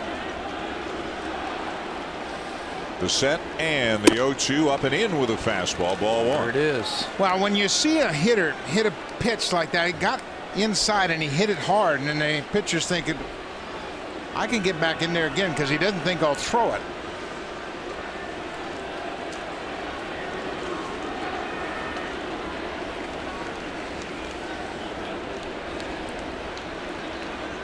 One and 2 the count. Runner at second, 2 down. And the pitch. Fouled off. Carrera and Barney both at different times this season have been really big for the Blue Jays, filling in for regular players. And there were times when everybody said, well, they should play every day. Well, John Gibbons knows they're extra players. Pick and choose your time. When you got a regular dinged up a little bit, shoot Carrera in there for a couple days. Give Barney 2 or 3 starts in a row, and they'll come through for you. Carrera getting a lot of time when Bautista was on the DL earlier this year. A check of the runner by Smiley, and again the 1-2, and it's high. 2 balls and 2 strikes.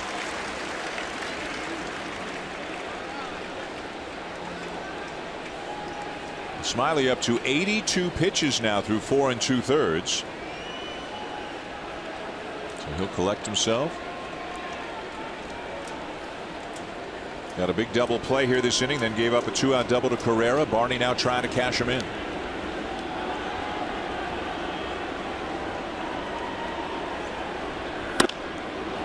Fly ball to right field, not deep. Souza coming over near the line makes the catch, and that is all. End of 5 at Rogers Center. It remains the Rays leading 3-0.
To Orlando non-stop on WestJet. Doesn't that sound like a good time? You know it does. And for low WestJet fares and daily flights, you know you can book your getaway today at WestJet.com or call your travel agent. Back today. All right, Hazel, thank you. A 3-0 lead for the Rays over the Blue Jays, top 6 in front of another big crowd. They had 35,000 last night, which is actually about the smallest crowd they've had since way back in May. So many games have been sellouts, and the Blue Jays tonight went over the 3 million mark in attendance, becoming the first American League team to do that. They're averaging over 41,000 per game, #1 in the American League, and trailing only the Dodgers, Cardinals, and Giants across Major League Baseball. Give yourself a hand to the fans. They have done it all season long. Got behind this team. Kevin Kiermaier leading off the 6th. He's grounded out and walked.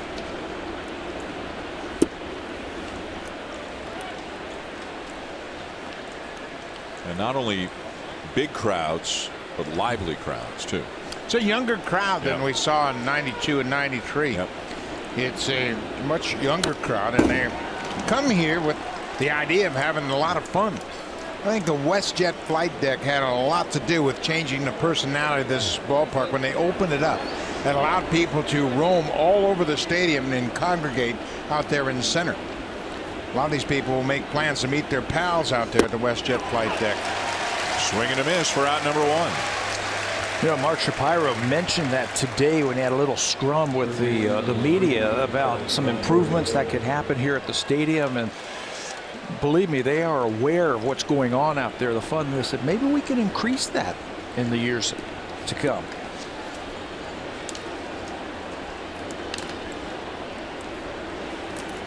Here's Evan Longoria, 0 for 2 on the night.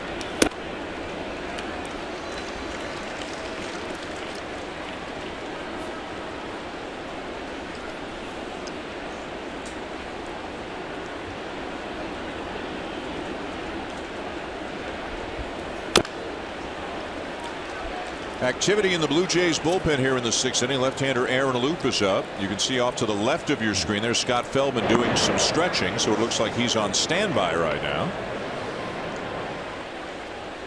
Marcus Stroman at 83 pitches has had just one clean inning, one 1-2-3 inning. No swing on the appeal. It's been a battle for him getting the ball over for strikes. His stuff has been really good. But we've seen a very patient Tampa Bay team tonight, a little bit different than what we saw last night. This is the 5th time they have seen Marcus Stroman. So they've got a pretty good idea what to expect. And Marcus has tried some different things tonight. He got off to a great start, retired the first 4 in this ball game. But the Rays have made some pretty dramatic adjustments. Sharply hit, but righted Barney at 3rd, and Longoria is retired, 2 down. Remember opening night against Tampa Bay, Marcus was dealing through 8 innings against the Rays and only gave up 1 earned run. Corey Dickerson hit a home run in the bottom of the 9th. That was it. Got up to a great start. Went 3-0 in April and really hit a rough patch in June. Had an ERA over 7.5. Went 1-3 in the month of June. That's when he changed and refined his delivery and eliminated that wide assortment of pitches. Curveball in for his strike to Brad Miller, who's grounded out twice. Stroman made just 4 starts in the regular season last year, coming back off the knee injury. Did pitch in the playoffs as well. Was a really important pitcher down the stretch and into October for the Blue Jays last year, and he's a really important pitcher for this team this year, heading down the stretch, and they hope into October.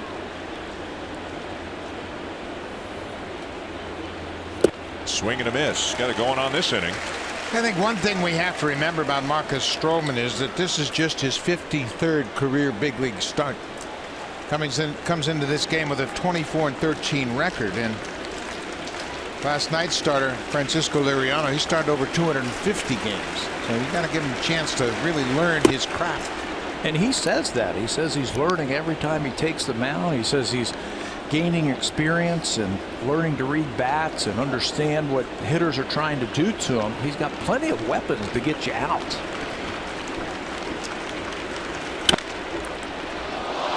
This one's going to eat up Encarnacion. The play to first as the throw sails by the bag. Travis made a throw. Stroman might have been a little bit late getting there. And safe at first is Miller. I think Devin Travis had a little bit of a hesitation. I don't think he came out of his glove with it cleanly. And Stroman, very athletic himself, wants the ball go off of Encarnacion. Travis is over there to play the carom. Now watch, there's a little hesitation. He double clutched for the ball and didn't have a clean grip on it when he came out of his glove, and then it's all flying. Stroman has no chance to make the play. Marcus very quick off that mound, recognizes that the ball's going to be missed, so he's there. But the throw takes him off. It looked like Devin, when he went to grab the ball, got it right on the edge of his glove. Now a fly ball to center field off the bat of Franklin, and the inning is over. 3-0 Tampa Bay going to the bottom of the 6th. The Blue Jays will bring out the top of the order as they look to get something going against Smiley, Devin Travis, Jose Bautista, and Edwin Encarnacion.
Authority of Rogers Blue Jays Baseball Partnership and may not be reproduced or retransmitted in any form, and the accounts and descriptions of this game may not be disseminated without the express written consent of Rogers Blue Jays Baseball Partnership. It was picture day today on the field before the ball game. John Gibbons and company all gathering out on the infield. Then about the 200 or 300 members of the staff, the whole staff throughout the organization came out and had their picture taken along with the players as well. Top of the order, down 3-0. Devin Travis leads it off and looks at a strike. The Blue Jays need to get into the Rays bullpen. They really haven't had a good year for that bullpen, something they've always prided themselves on, but it hasn't been very effective this year, and they've had a lot of changes down there, and they'd be well advised to elevate that pitch count and get Smiley out in this game. It's close. It's up to 85, and they got some action down in that pen as we speak.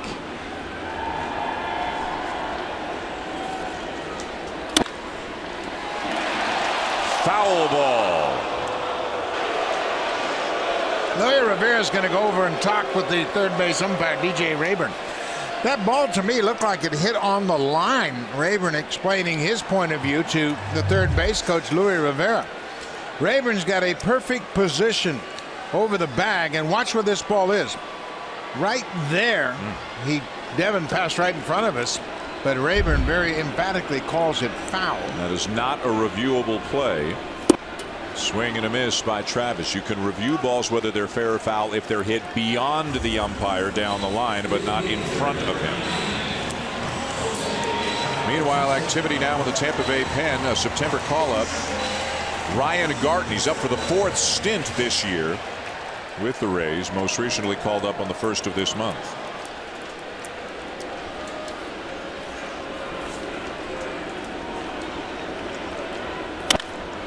Bautista with a bouncer foul. We mentioned the attendance last inning. They just announced tonight's attendance, 38,338, putting the Blue Jays over the 3 million mark at 3,026,605. With more to come tomorrow, and then on the season-ending homestand.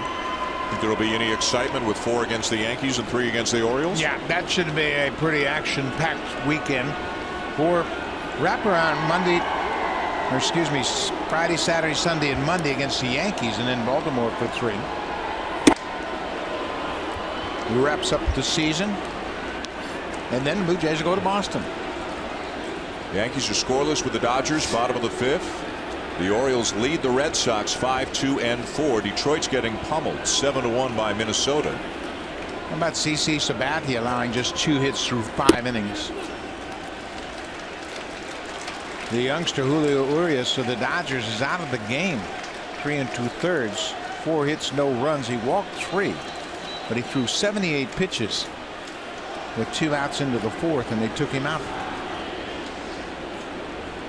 3-1 to Bautista. Big swing and a miss. Did you see the Cubs lead in the National League Central? It's 100 games, right? 17. Isn't that amazing? 17 games. It's their largest lead in their history over the last 109 years. Wow.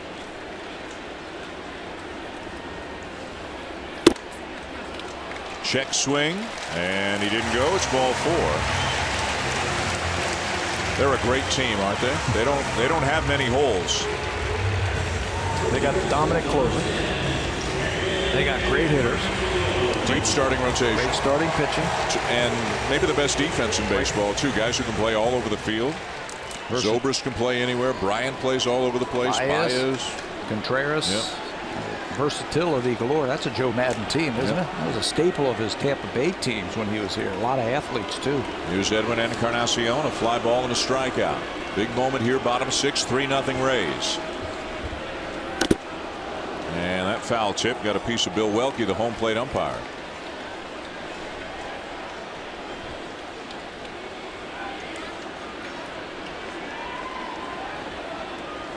Bautista drawing the 1-out walk. Blue Jays looking to get something going against Drew Smyly. Kevin Cash's Rays, well, anybody's Rays, whoever their manager has been, always have been a handful to say the least for the Blue Jays. Got a winning record against the Jays this year and a winning record against them 7 of the last 8 years. That pitch just off the corner.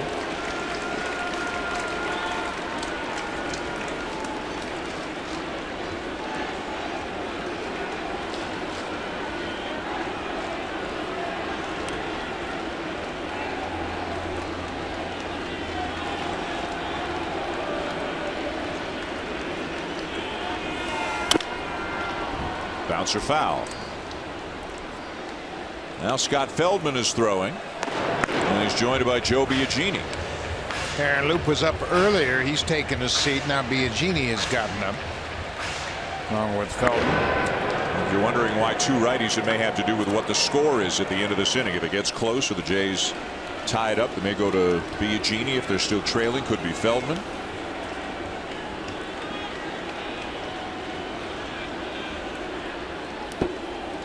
Nice block there by Wilson.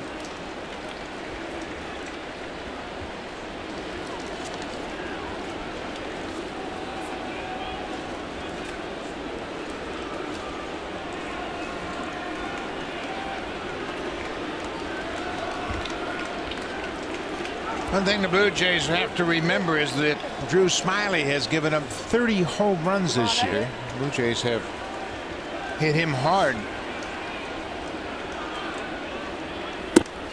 One swing of the bat and they get right back in the game. That's the 4th most home runs given up by a pitcher in the American League. You got a home run threat at bat, and you got a home run threat on deck. 12 times this season he's allowed at least 3 runs in a single inning. So Kevin Cash knows that rallies can start very quickly against him.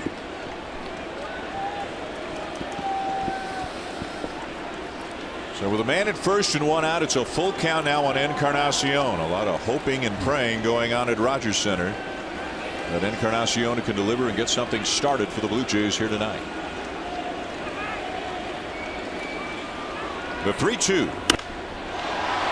High fly ball to right, but not deep at all. And that's out number 2.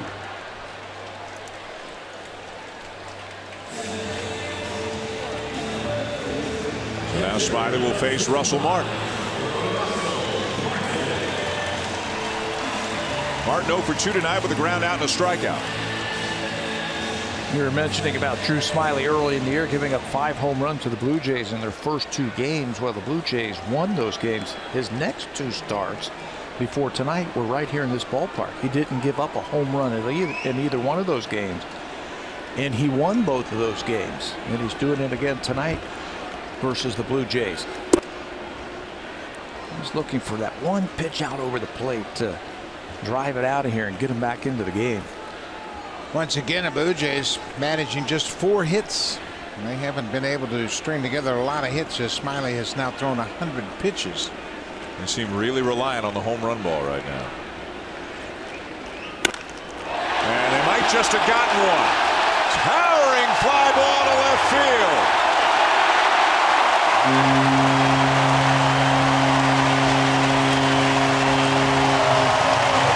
And it's a 1-run game.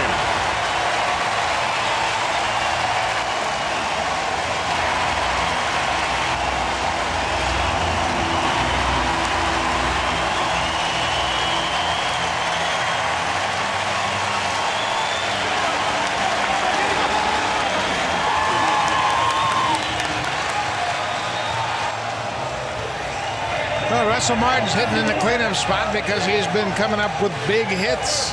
Looks like that knee's all right. One swing of the bat, and Drew Smyly's out of the game. Ryan Garten coming out of the bullpen. The Blue Jays have made it a 1-run game thanks to Russell Martin's 18th home run of the season.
A 2-run home run to left for Russell Martin, his 18th home run of the season, knocking Drew Smyly out of the game. Still got a chance to win it, but frustrated at the way his night ended.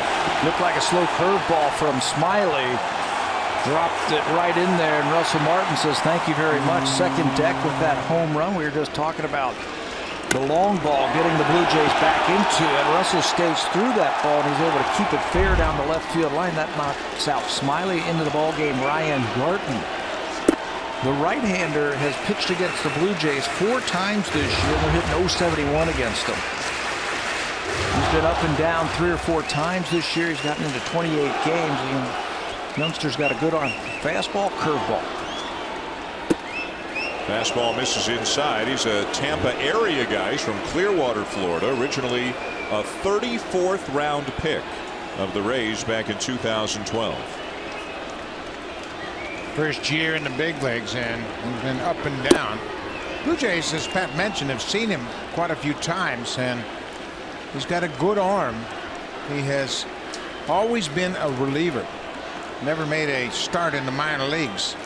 34th round pick. He was just kind of a filler. Yep.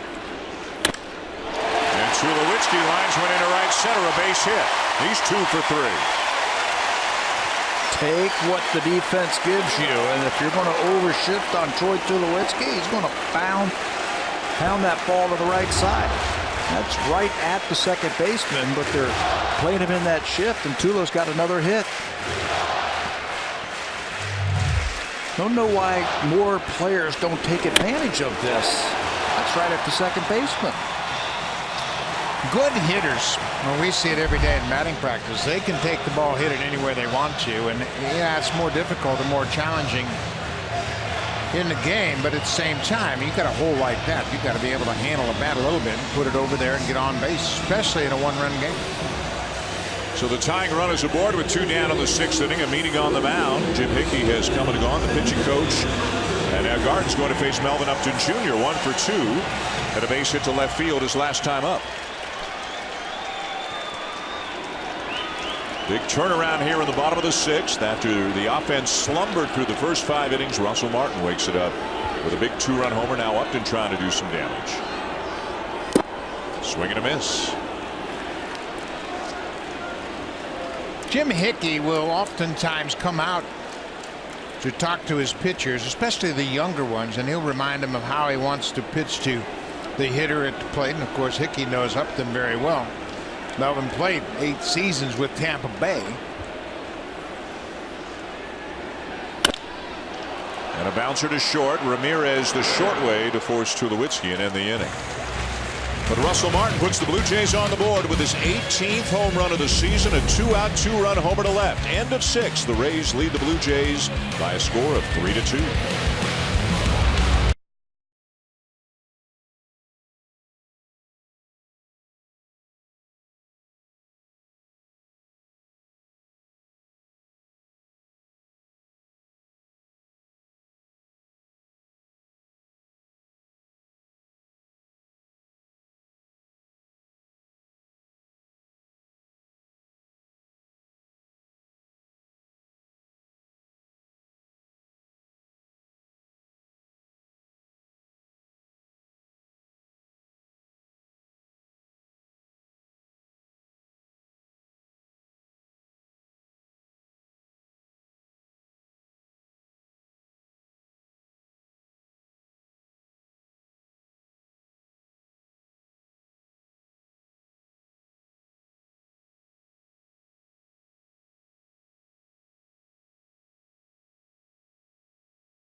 The 4 walks, 3 of them were raced on double plays. The 4th came around to score. All 3 runs, Tabby, were the result of 1 swing of the bat in the 5th inning. Yeah, Marcus only gave up the 3 hits, and you mentioned the 4 walks. The last one was the most damaging because that came right before that 3-run home run by Ramirez. But overall, 6 innings, 3 hits, and 3 earned runs. He will give way now here in the 7th inning to Joe Biggini, and Joe put up a great year in his rookie season for the Blue Jays. He's 4-2 with a .255 earned run average. He'll strike batters out. He's averaging almost a strikeout per inning. But look at that bottom column right there. He's only walked 15 batters all season long in 60 innings. That's what you want when you come out of the bullpen. Throw strikes.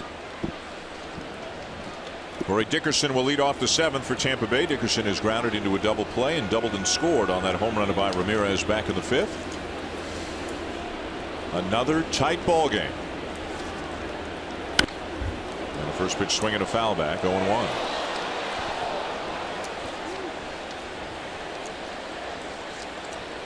Dickerson got a 2-strike breaking ball away and laced it down the left field line his last time up. That was in the 5th. It was a 1-out double, and he scored ahead of that 3-run home run. Fouled off 0-2. Biggini had a bit of a rough outing on Sunday against Boston. They brought him in the 5th inning, and John Gibbons was hopeful that he'd be able to give him 2 innings out of that pen. But he gave up a solo home run to Hanley Ramirez. Only Kevin Kiermaier and Hanley Ramirez have hit home runs off of Joe Biggini this season. he was only able to go 2/3 of an inning, and Gibby was saying he was hoping for an inning, maybe even 2.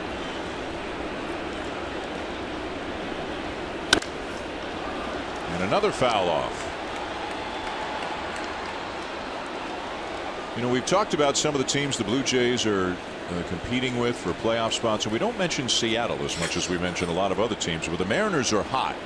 They have won 6 in a row. They're 2.5 out of a playoff spot, 3.5 behind the Blue Jays, and let's not forget the Blue Jays are in Seattle next week. That's going to be a big series. Mariners just kind of lurking, just out of the spotlight. Swing and a miss. Martin out from behind the plate, fire down to first to complete the out.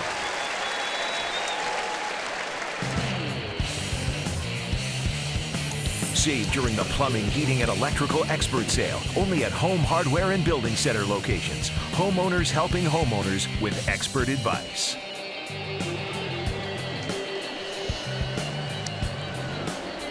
Top 7 in Toronto. Dan Shulman and Buck Martinez. Pat Tabler. A 3-2 lead for the Rays over the Blue Jays. Joe Biagini on in relief of Marcus Stroman as Steven Souza Jr. steps in. By the way, there has been one scoring change going back to the last inning. The ball that went off Encarnacion's glove out to Travis. Stroman over to cover. The wide throw originally scored an error on Encarnacion. It has now been changed to a base hit. And now a fly ball to deep left takes Upton back. Upton at the wall, gone. Souza with a home run. The 3rd home run that Biagini's given up in his last 4 appearances. And it's 4-2 Tampa Bay. That's after not giving up any in his first 50+ appearances this year. Souza's had a very quiet but a very good series so far. He walked twice yesterday. He's walked twice tonight. He ended the ball game last night with a bullet to center field, and now he's going to give them an insurance run here in the 7th inning by uncorking this 17th home run deep to left field.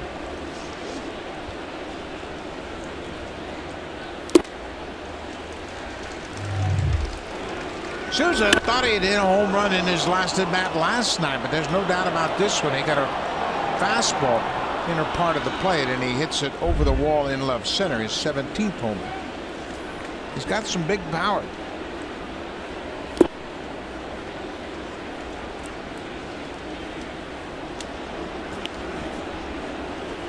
One and one the count on Ramirez.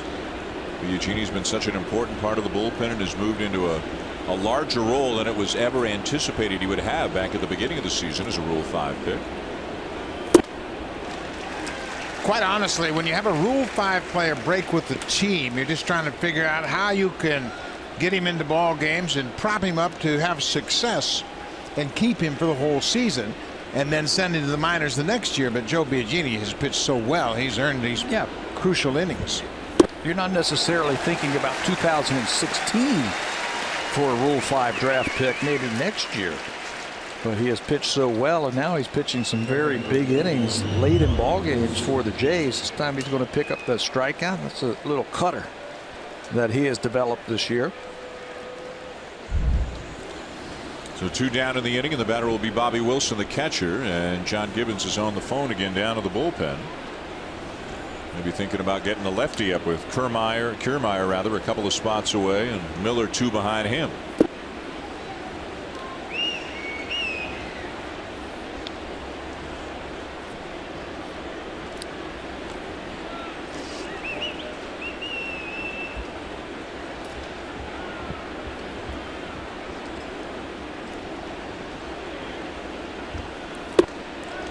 Swing and a miss, 1-1 on Wilson, and it is a lefty. Aaron Loop is up for the 2nd time tonight.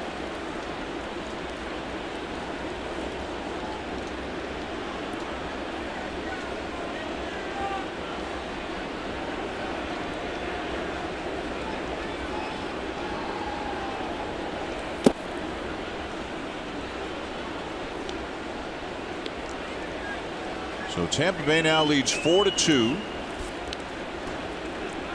So the Red Sox are trailing. The home run by Souza giving them a 2-run margin here. The Red Sox are still trailing Baltimore. Yankees and Dodgers are still scoreless. That game's in the 6th right now.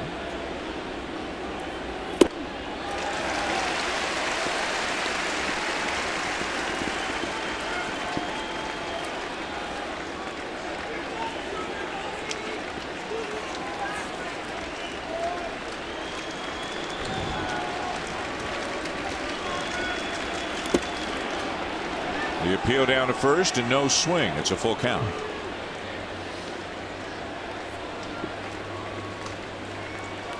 All the runs in the game have scored on a homers. A 3-run homer for Alexi Ramirez, a solo shot for Steven Souza Jr. The Blue Jays 2 runs coming on the Russell Martin home run.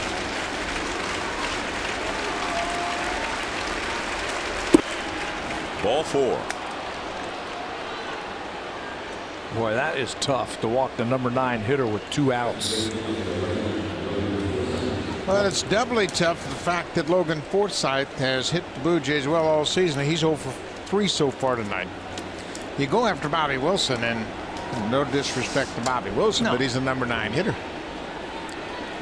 He's not the hitter that Logan Forsythe is, and he just would not bait and not swing at those pitches just off the plate. So another walk by the Blue Jays. That's 5 tonight. Back to the top of the order for Forsythe, and he'll take a pitch in for a strike. It's 0-1.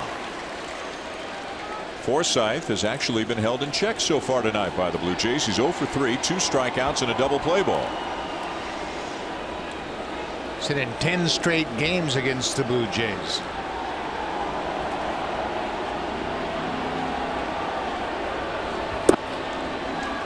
Curveball looked pretty good, but he doesn't get the call. It's a ball and a strike.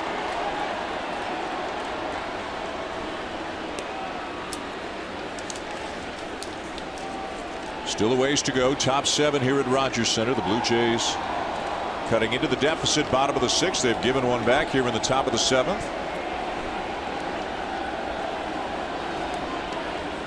And Luke looks ready if needed out of the bullpen if Forsythe reaches and continues the inning.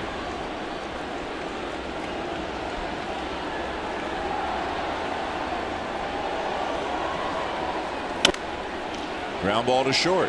Tulowitzki the short way, and that's all. But a run for the Rays and a home run by Steven Souza Jr. 7th inning stretch. Tampa Bay up 4-2.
Blue Jays memorabilia, game used jerseys, bats, baseballs, and more.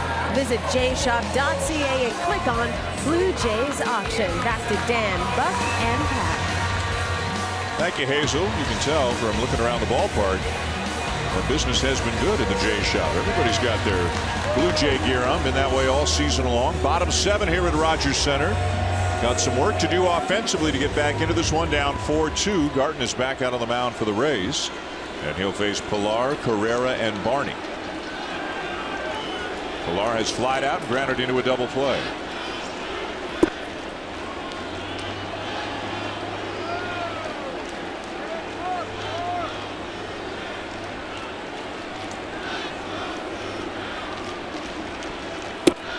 Curveball stays high. Not really a power pitcher is Ryan Garton, but he throws a lot of strikes and he challenges hitters.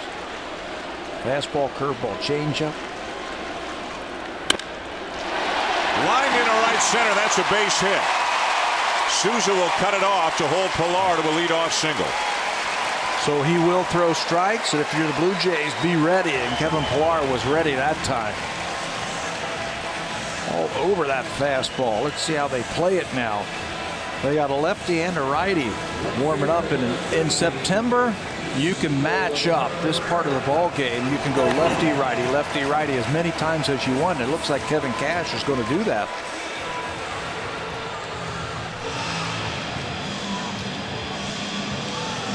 Kevin Cash has already made the call for the left-hander. Dana Evelyn, the veteran lefty that pitched for the Blue Jays, will come in to face Carrera. Now will the Blue Jays counter that move?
Cash goes to his bullpen for left-hander Dana Evelyn, who was just selected from AAA Durham yesterday. He was actually designated for assignment by the Rays back in July.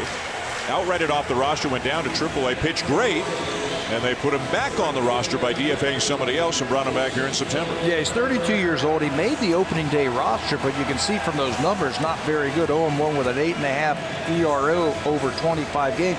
Went to Durham, and he was very impressive. Xavier Cedeno has had a stiff neck, and they're not real sure if they're going to be able to use the lefty the rest of the season. They want to take another look at Dana Evelyn, the veteran who's been around a long time in the major leagues. They said he did a tremendous job. His numbers were just ridiculous down in AAA, and they want to see if he can do it here in the big leagues. He was actually home. Went home for 3 days, then got the call to come rejoin the ball club, and he's going to face Carrera, a left-handed bat. So Carrera's hit lefties well this year. Evelyn has struggled against lefties. So it will be a lefty-lefty matchup, even with some other options available to John Gibbons. But Carrera's having a very good night. Hit the ball sharply both times he was up. Hit a home run last night. Is hitting lefties well, so he gets a chance to stay.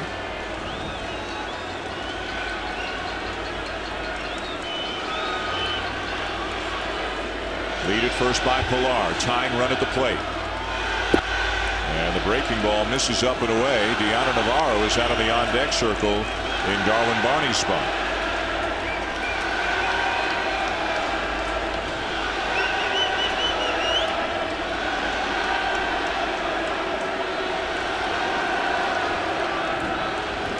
The 1-1.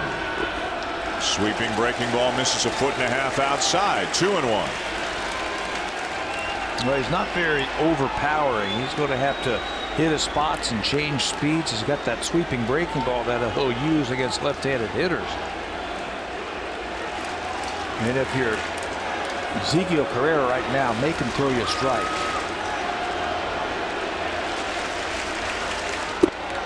Missed away, ball 3.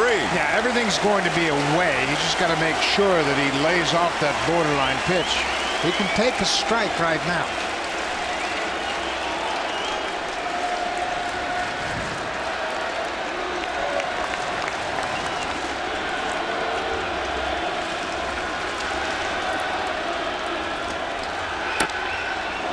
Fouled off a full count. If you're John Gibbons, do you start the runner? No, I wouldn't start the runner here, because if you get Navarro to the plate, he would represent the tying run, and Carrera would be a tough guy to double up. I wouldn't start him right now. What you'd be afraid of is to strike him out, throw him out, I think, if you did start the runner. Was set by Evelyn. Pilar not going in the 3-2. Swung on and missed. He gets Carrera.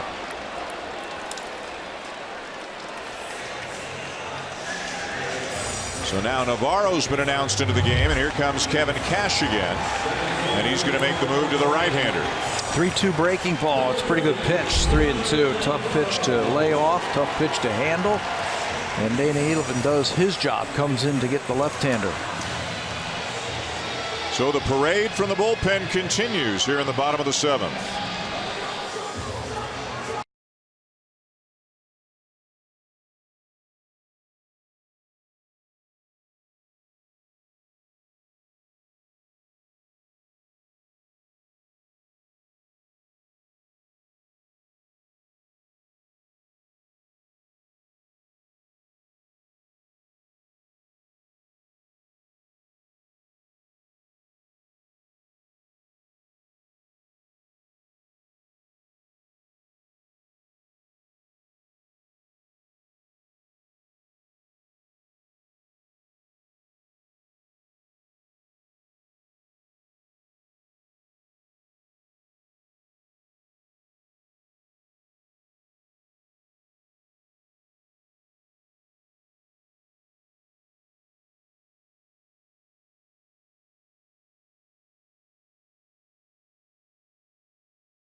Was signed by the Toronto Blue Jays, made his major league debut with the Jays in 2011. Actually, he was traded away to Oakland, came back, and then he made his major league debut. But he came up with the Blue Jays organization. He'll now come on to face his original team here tonight at Rogers Center. And this might work out better for the Blue Jays. Navarro was announced into the ball game. We all know he's a switch hitter. Farquhar comes in, and now Deanna goes and gets his other helmet, and he steps into that left-handed batter's box. There's a big hole on the right side of the infield now with Pilar at first base. He's looking for a ball that he can pull into right field. Navarro represents the potential tying run. Runner at first, one out, 4-2 Tampa Bay in the bottom of the 7th. And that pitch misses outside for ball 1. Navarro batting for Darwin Barney. Farquhar spent a few years with Seattle, was acquired by the Rays in a trade with the Mariners.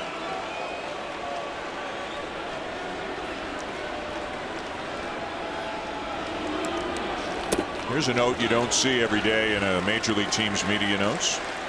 On September 6 versus Baltimore, he had his wedding ring knocked off by a Jonathan Scope comebacker. He found it before walking off the field. I don't think I've ever seen that in game notes before. I don't think I've ever seen that happen in a game.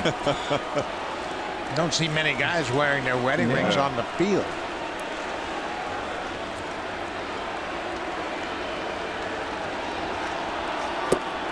And a strike at the knees. Meanwhile, more activity in the Blue Jays pen. Brett Cecil and Jason Grilli.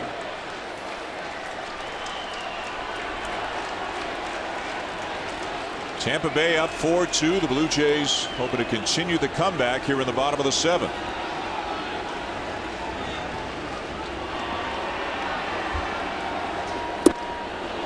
Changeup, 2-2. The Red Sox have gotten a run back against the Orioles. It's now 5-3 Baltimore in the bottom of the 6th. Andrew Bogaerts has homered.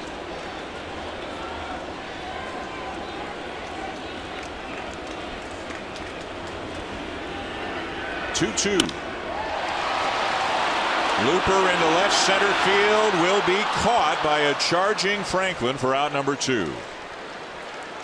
Franklin has played all over the diamond.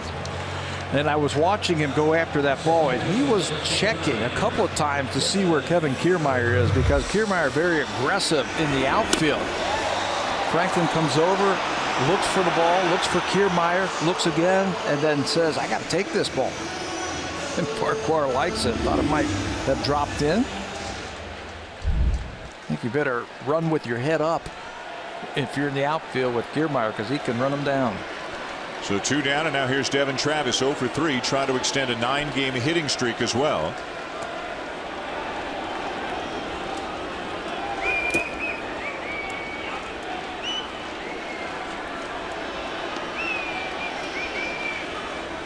Farquhar, the 3rd reliever used in the game, used in this inning. Garden started the inning.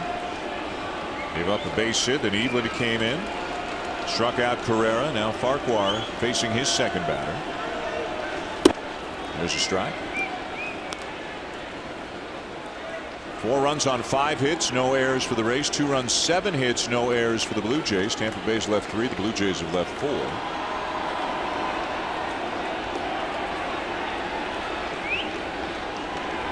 The 1-1 inside, almost hit him. Farquhar saved 16 games as the closer for Seattle in 2013. And that was his best opportunity to close out games. Now he's been given more often than not 7th inning duty. Up the middle and through, a base hit. So that's a 10-game hitting streak now for Travis. Pilar up to second. Well, he's got such a nice little short swing that he can wait as long as possible and then recognize the pitch and then still get the bat head through. Watch Devin Travis's approach at the plate. He winds up, gets it working. Not a lot of stride. He can wait. Hits that one through. That keeps that hitting streak alive. So the tying run's at first. The go-ahead run is at the plate now with 2 down in the 7th. And it's Jose Bautista. Curveball in for a strike. They want him to hit it out there, way out into left center field. He hit one out last night for his 18th home run of the season. It's a lively 38,000 right now here at Rogers Center. This matchup is kind of favorable because Farquhar doesn't pitch up with his fastball. He pitches down. And it might be hard for him to elevate that fastball. And he likes the fastball too. And I think he wants to heat him up.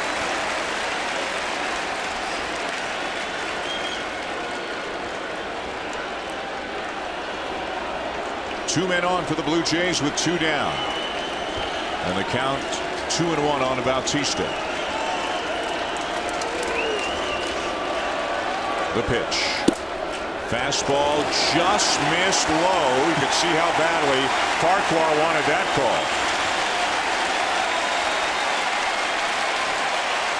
Encarnacion on deck if the inning continues. Big moment here at Rogers Center.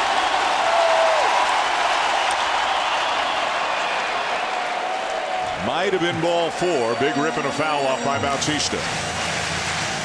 Jose drew a big walk back in the 6th, and he would score on the 2-run home run by Russell Martin. He's got a terrific eye at the plate, but right now he's thinking about getting something he can drive.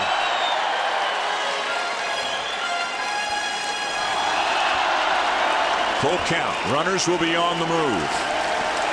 Look how deep the outfielders are. Ball 4. Pilar will round and then put the brakes on as Bautista takes the walk, and they are loaded for Encarnacion.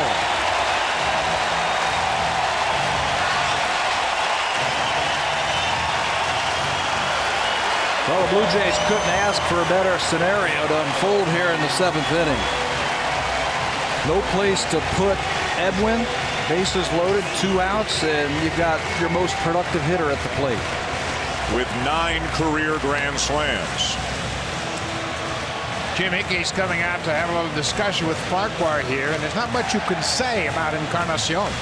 We mentioned earlier he's got the second most RBIs over the last 5 seasons and the second most home runs, and there's no place to put him. A .329 batting average with the bases loaded, so you come out the pitching mound and go, you know, this guy's pretty good. You're on your own. and don't look over your shoulder, because there's nobody going to come in and rescue you. Nobody throwing in the bullpen. Got fans of the Parrot all over the ballpark tonight. Bases loaded for the Blue Jays with 2 down. He's faced Edwin 5 times, and Edwin's touched him up a couple of times for hits.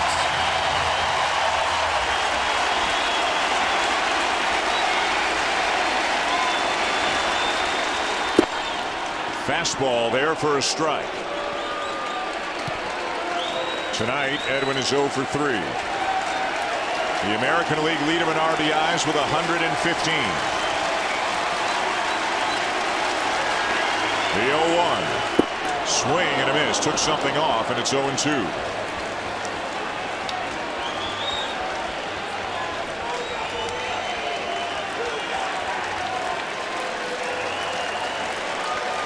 Just about the entire lower level standing here at Rogers Center right now. Farquhar out in front. Another block by Wilson, who's had a busy night behind the plate. Yeah, he felt the impact of that one too. He's going to take a little while to regroup. Put your body in front of it. Obviously, another run just 90 feet away, and Farquhar will throw that splitter in the dirt and bounce a lot of pitches.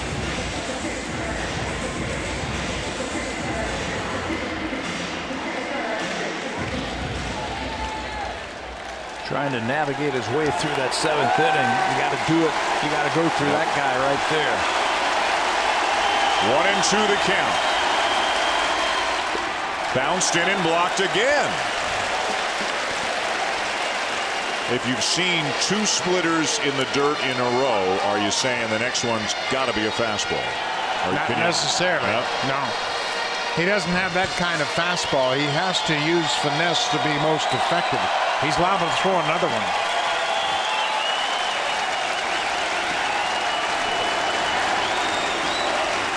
The set and the 2-2 swing and a miss. High fastball that he gets by Encarnacion to end the inning as the Blue Jays leave the bases loaded. End of 7, and the Rays still have the lead.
Presented by the all-new 2017 Ridgeline. A lot of things have changed, but one thing hasn't.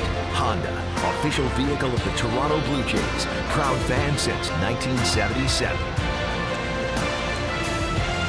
Going top 8, Tampa Bay leading the Blue Jays 4-2. A couple of changes for the Jays. Ryan Goins comes in at third base after Darwin Barney was lifted for a pinch hitter, bottom 7. And on the mound now for the Blue Jays is lefty Brett Cecil. Brett last worked on Sunday. The Blue Jays used 9 pitchers that day. He was one of them, and he only threw 1/3 of an inning. Threw 2 pitches to David Ortiz, got him to fly out, and that was his afternoon.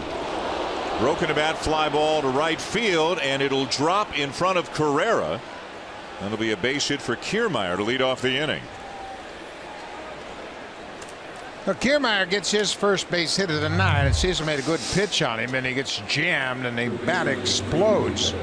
You see it's down around the label, and Kiermaier gets enough of it to drive it into right field. Just kind of a soft little humpback fly ball, and Carrera had to play it on the pop. He couldn't afford to give Kiermaier a chance to get extra bases. That's 22 hits now for Kiermaier versus the Blue Jays, and he is a threat to steal at first base. Got 16 on the season, has only been caught twice. Cecil now will face Evan Longoria.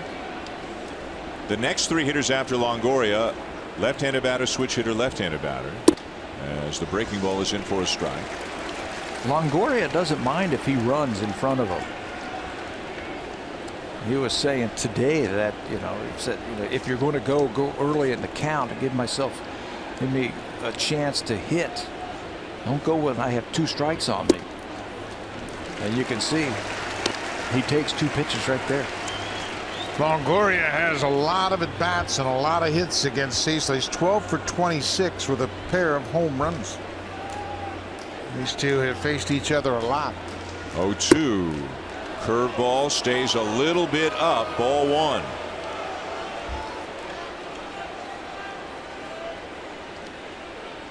Cecil trying to keep it right here. The Blue Jays down by 2, top 8. 1-2. Got him swinging.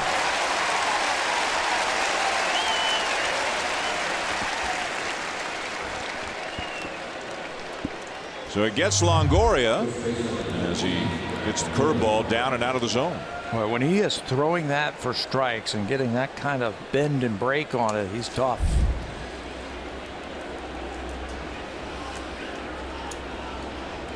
Now Brad Miller, left-hand hitting first baseman, 1 for 3, had a base hit his last time up. Runner is going, throw down, not in time. Kiermaier got a terrific jump as he guessed right and went on the first move of Brett Cecil. Russell Martin didn't have much of a chance to throw him out for Kiermaier. That's his 17th steal, and you can see how quickly he's up to full speed. Look at that. Just walk off the base, act like you're not going, and then go on the first movement of that pitcher.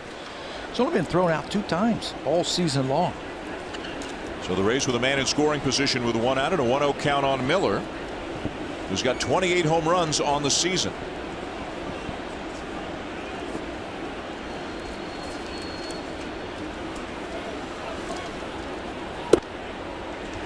Curveball catches the outside corner. That evens it up at a ball and a strike. Stroman went 6 innings tonight. Gave up 3 runs all earned on 4 hits, walked 4, struck out 4. All the damage came on 1 swing of the bat. An Alexi Ramirez home run in the 5th inning. That ball will be foul by the time that Encarnacion gets to it. He tried to get to it, didn't he, before it went foul? He saw he had a chance to get an easy out, and he came right at the end and really charged it, but it took one more kick to foul territory. Watch how quickly he closes ground on this, hoping to catch it in fair territory, but it's foul when he makes contact with it. He already put his foot on the base just in case it was fair. So Evans played a good first base. Yeah. Much improved over there. So the count 1-2. Swing and a miss. Another good curveball from Cecil. 2 down. Brett Cecil made some mental adjustments when he just kind of turned things over to the catcher and said, he calls it, I'm going to throw it with maximum conviction. And he really turns these breaking balls loose, and that's when he's most effective. Instead of trying to lob it in there for a strike, he just throws it and allows it to break, and that's when he really can strike out lefties and righties. is on a streak of 8 consecutive scoreless appearances coming into this game tonight. The longest in inning, a number of them just for a batter. But boy, getting him back, if not all the way, but close to the guy he was second half of last season, would be a huge development in that Blue Jays pen. He was dominant for the Blue Jays last year. A left-hander that can come in and strike guys out with that curveball in September. Very important. It's been a revolving door really from the left side of the bullpen most of the season for the Blue Jays. A number of pitchers coming up and down. Cecil was obviously hurt for a good part of the season, but 4, 5, 6 other guys from Buffalo to Toronto back and forth. Aaron Loup, one of those guys up and down. Matt Dermody, a September call-up, is with the Jays now. 2-0, bouncer down to third, and that is a foul ball. We've seen Pat Venditti and Chad Girardo from the left side this year trying to get that one extra left-hander in that bullpen. Franklin Morales was here for a little bit.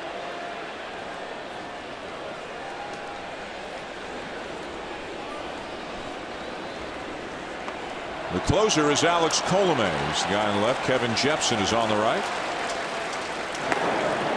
Colomé with 32 saves on the season, same number that Roberto Osuna has. 2-1 the count. Franklin, a switch hitter, batting from the right side against the lefty Cecil. Runner goes. Pitch is taken for a strike, and Kiermaier steals third without a throw. Now, Russell saw the break at second base. He wasn't going to have much of a shot at throwing out Kiermaier, so he settled on trying to receive a strike, and he does a great job. I mean, that's a running start, and you can see Russell never came out of his crouch. He just sat back and caught strike 2. 2-2. Bouncing ball to short. Tulowitzki inning over.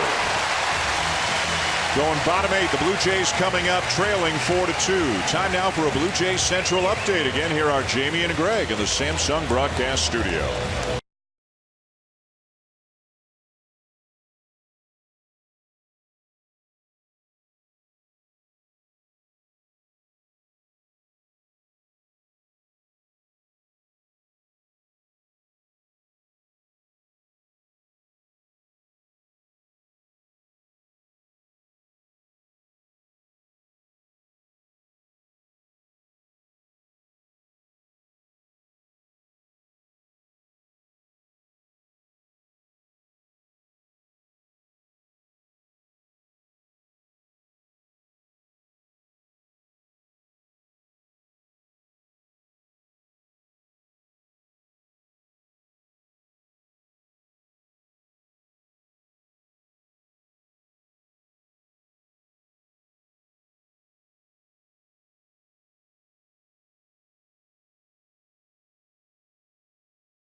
New Civic, the 2016 North American Car of the Year. Blue Jays hadn't gotten anything going against Drew Smiley until Russell Martin connected on a curveball with Bautista aboard with 2 outs, and Martin has come up with big hits all throughout this second half. This home run, his 18th of the season, and at the time that made it a 3-2 ball game. Russell has really overcome that sore knee that he tweaked in New York. Looks like he's got his stroke back. Been swinging a hot bat, and he will lead off the 8th inning here. And we'll have another new pitcher for the Tampa Bay Rays. This is the 4th reliever in the last 2 innings that we have seen. Kevin Jepsen started the year with Minnesota. He's going to finish up with Tampa Bay in 56 games. He's 2-6 with a 6 earned run average. His last appearance was 3 days ago at New York. He could only get 1 out against the Yankees, gave up 3 runs. He throws hard, and he's got a wipeout breaking ball.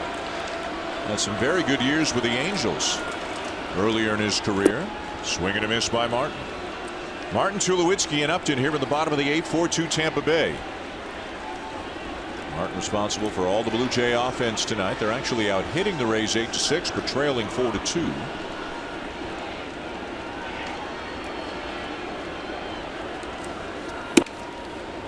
Jepsen and his catcher Bobby Wilson were angels together when Jepsen really had great stuff. Wilson knows him very well, and it was a time when he threw 97, 98 miles an hour with a wicked breaking ball. Doesn't throw as hard as he did back in those days. And it's evident in looking at some of the numbers. Spent parts of 7 seasons in LA, and he gave up 16 home runs. Over the last 2 years, he's given up 17 home runs. That fits right into what the Blue Jays do offensively. The 1-2. There's that breaking ball, but it missed. Guys, the Yankees have struck back-to-back home runs in the bottom of the 7th inning. Jacoby Ellsbury and Didi Gregorius, and they lead the Dodgers 2-0. Josh Donaldson out of the lineup again tonight. A sore hip. They hope to have him back tomorrow. Knocks the glove right off of Jepsen. Martin is going to get thrown out at first, and now the concern goes to Jepsen, who's looking at that left hand. Well, you talk about a bad break. That ball was shot off the left hand of the pitcher, and it goes right to Alexi Ramirez. Ramirez comes over and throws out Martin, but you can see that Jepsen, he is feeling the impact of this line shot. Watch it knock the glove right off his hand. And looked like it hit him above the glove, got him on the wrist, and unfortunately for the Blue Jays and Martin, it goes right to the shortstop. This ball was headed to center field, and you can see Jepsen just couldn't react in time to get his hand out of the way. Couldn't have gone into no man's land, could it? It just goes right to the shortstop. It's a heck of a way for a pitcher to get an assist. That's a painful 1-6-3. Martin denied. Jepsen appears to be okay. And with 1 out, the batter will be Troy Tulowitzki, who's 2 for 3. Blue Jays running out of outs here, down 4-2, bottom 8.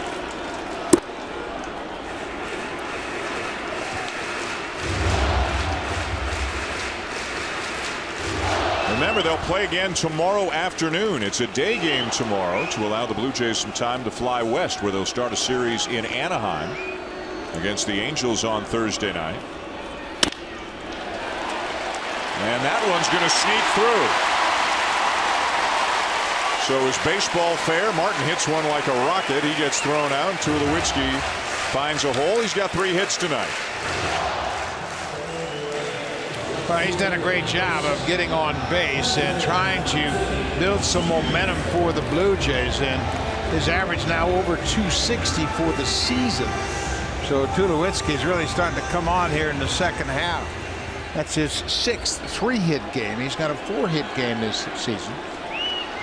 And the batter is Melvin Upton Jr. Got a chance to sting his former team right here at Tampa Bay. Wonder if Michael Saunders was a consideration here, something that I'm sure John Gibbons will be asked about after the game. Saunders got a bat just in case.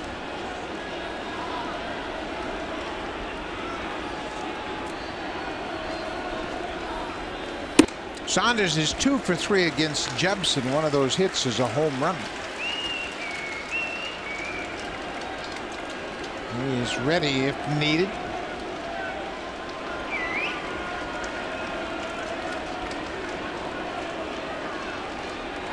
Maybe being held back for the going spot whenever that comes up this inning or next. Good pitch there, right on the outside corner, 1-2. Yeah, and managers, sometimes they'll go on their gut feeling, and he might have that. He had it last night with Carrera pinch hitting him late in a ball game.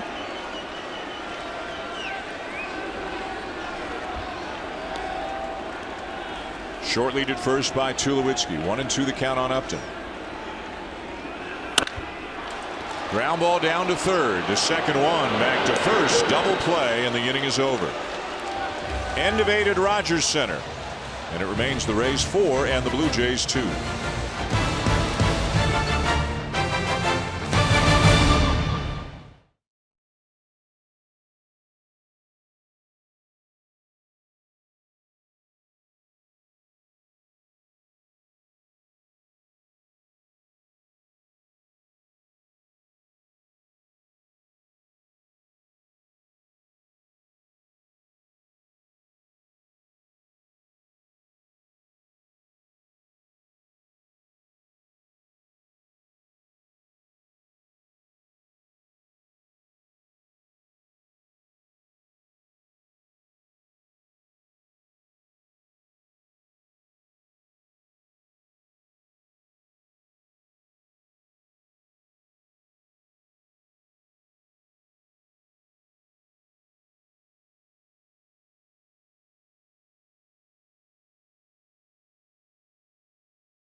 Left-hander Matt Dermody comes into the game for the Blue Jays.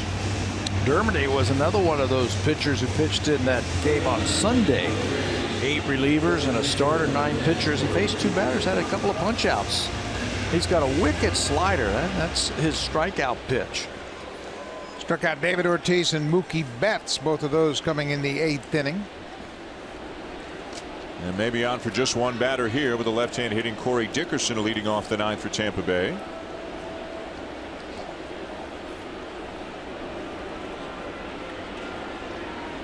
Dickerson tonight is grounded into a double play, doubled and scored, and struck out.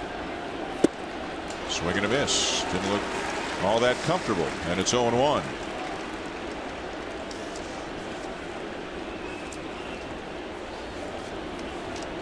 Some righties scheduled after Dickerson, and activity in the Blue Jays pen.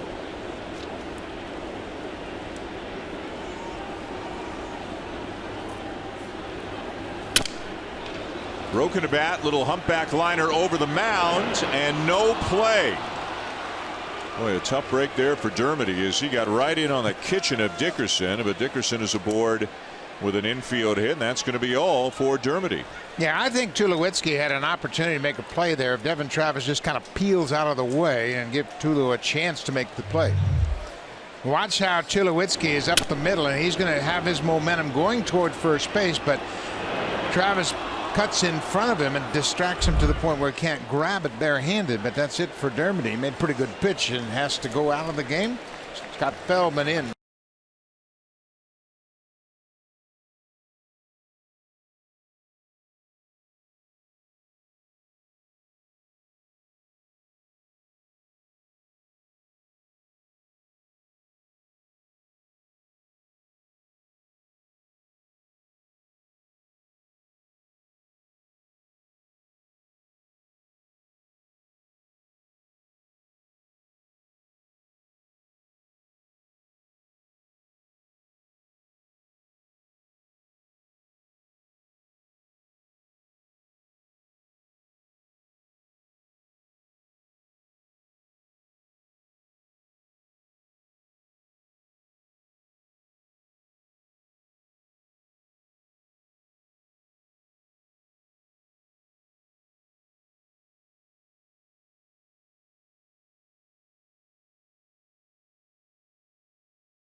Right-hander Scott Feldman comes into the game now for the Blue Jays here in the top of the 9th with a man aboard. Well, by my calculations, the Tampa Bay Rays do not have a left-hander on their bench, so he's going to face some right-handers coming up here, Souza, Ramirez, and Wilson, and he's been pretty good against righties, just a .257 batting average against Feldman. He's got that wicked sinker, and if he can get a ground ball, he can get out of this inning.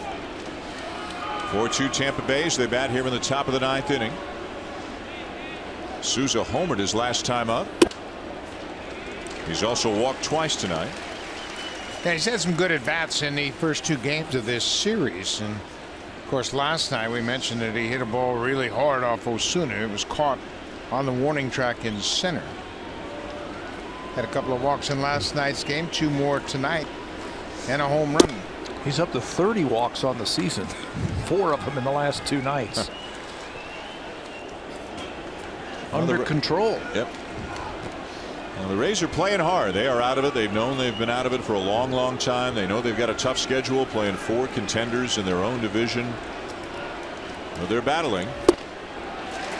They were talking about that before they got into this series with the Blue Jays, that they don't want to play the part of the spoiler Yeah, they want to win. They want to play hard against some of these contenders, but they also want to start to get some momentum for 2017.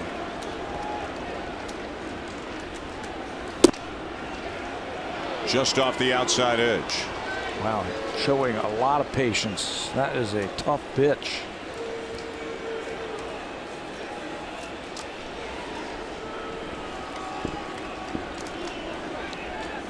Two balls, 2 strikes on Souza.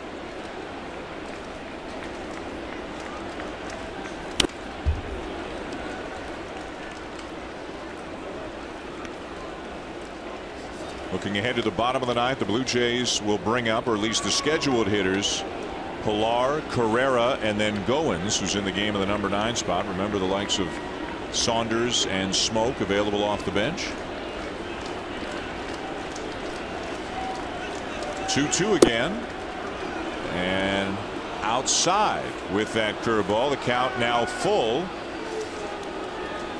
as Alexi Ramirez, who's got the biggest hit in this game, a 3-run homer back in the 5th. He waits on deck.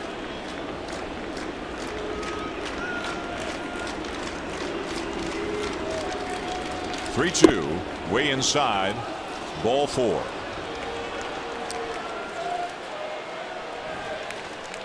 Back in the 6th inning with a couple aboard, Alexi Ramirez gets his first extra base hit as a Tampa Bay Ray, and he drives it over the wall and left. That's the first 3 runs of the ball game. He actually stepped over the bag at first and then has to retrace his steps, tag first as he circled the bases. 6 home runs on the season and his first extra base hit since coming to the Rays. Boy, there's a lot going on the mound right now for the Blue Jays. Wonder if they're going over a bunt defense, if they think that Ramirez might bunt here. Nobody out, couple of runners on base. Got to be a possibility, I would think. The Rays, they showed bunt early in the ballgame. Bobby Wilson tried to bunt in the 3rd inning and failed, and eventually struck out. So 2 on with nobody out. Creeping in on the corners. Ramirez has already squared, pulls the bat back, squares again, and then bunts it foul.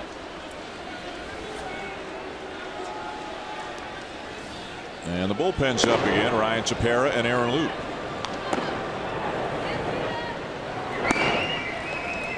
It's September. If you got them, you may as well use them. And both teams have been using plenty of pitching.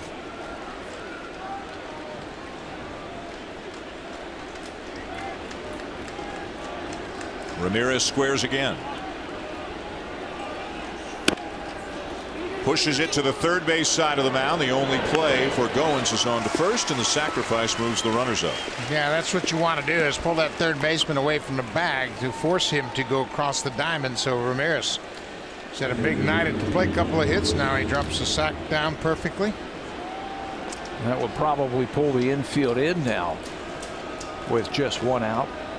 Feldman can get ground balls.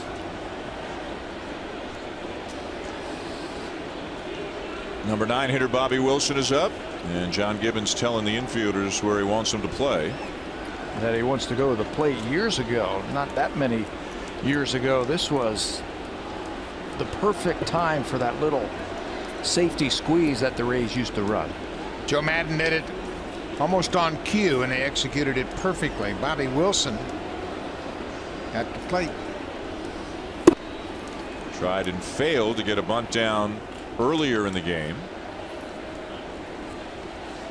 Wilson has been a well-traveled guy this year.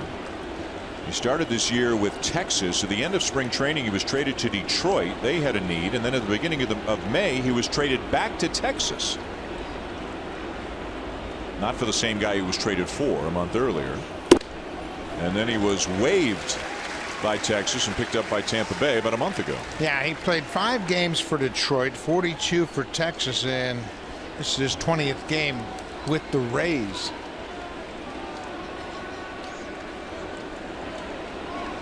Second and third, 1 out, infield in.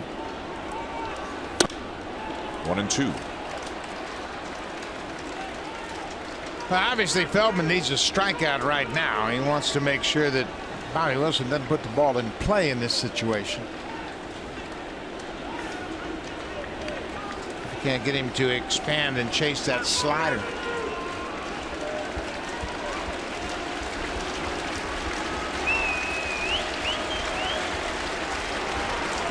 Pitch on the way, and a curveball taken low and away, and a nice block down there by Martin.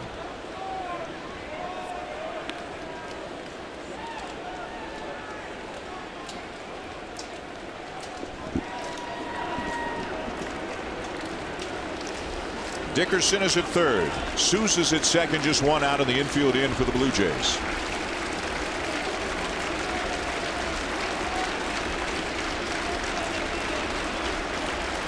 And the 2-2 taken low. The count is full.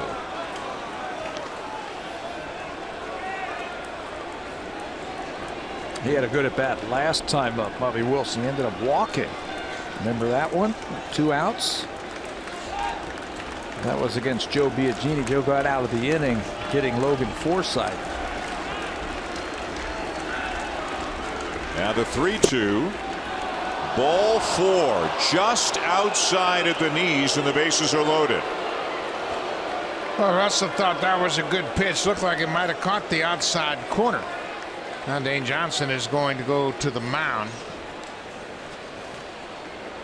Bases are loaded. Forsythe has been shut out so far tonight. He's 0 for 4.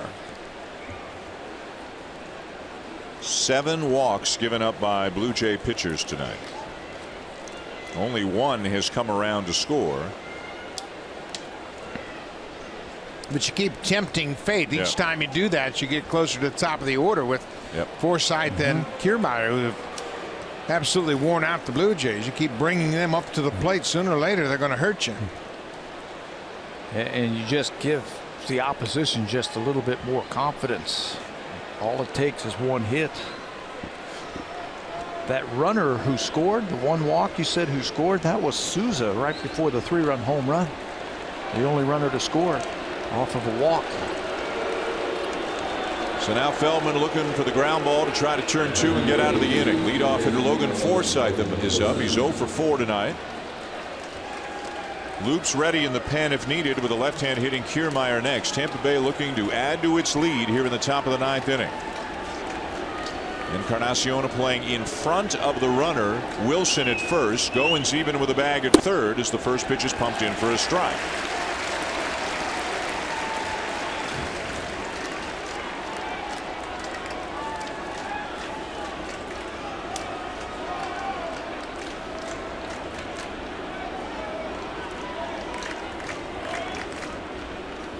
The 0-1. A little bit low, a ball and a strike. Blue Jays have turned 3 double plays tonight. They got a couple of double plays in support of Stroman on the ground, and then Ezekiel Carrera doubled up Kiermaier, who had drifted too far on a line drive to right field. They could use another one now. There's a strike, 1-2.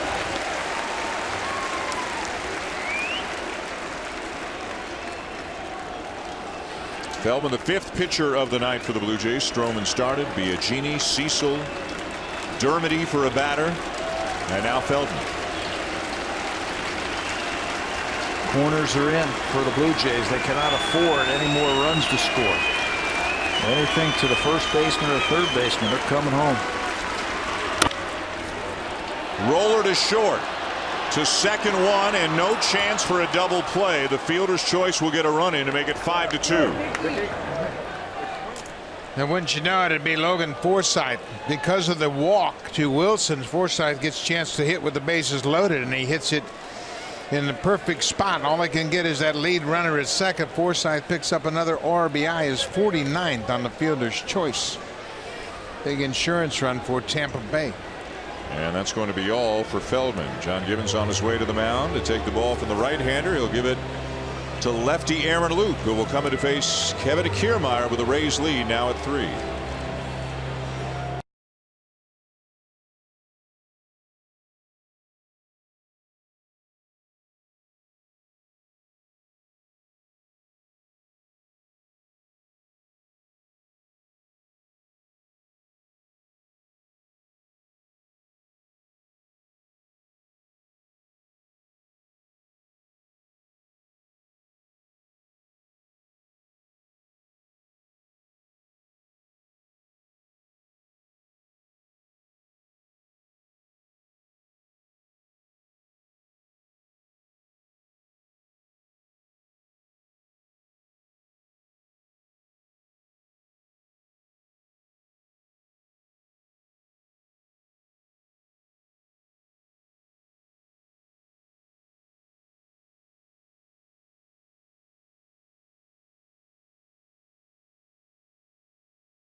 lefty Aaron Luke, who of course has been up and down all season long. Most recently recalled just about a week ago, making his 3rd appearance with the Blue Jays since coming back to the big leagues. Aaron Loop had a couple of big appearances in the Boston series. He came in and got a big double play off the back of Jackie Bradley Jr. in the 3rd inning on Friday, and then came in and was able to get out of the inning when Brock Holt tried to steal home in the 5th inning on Sunday's game.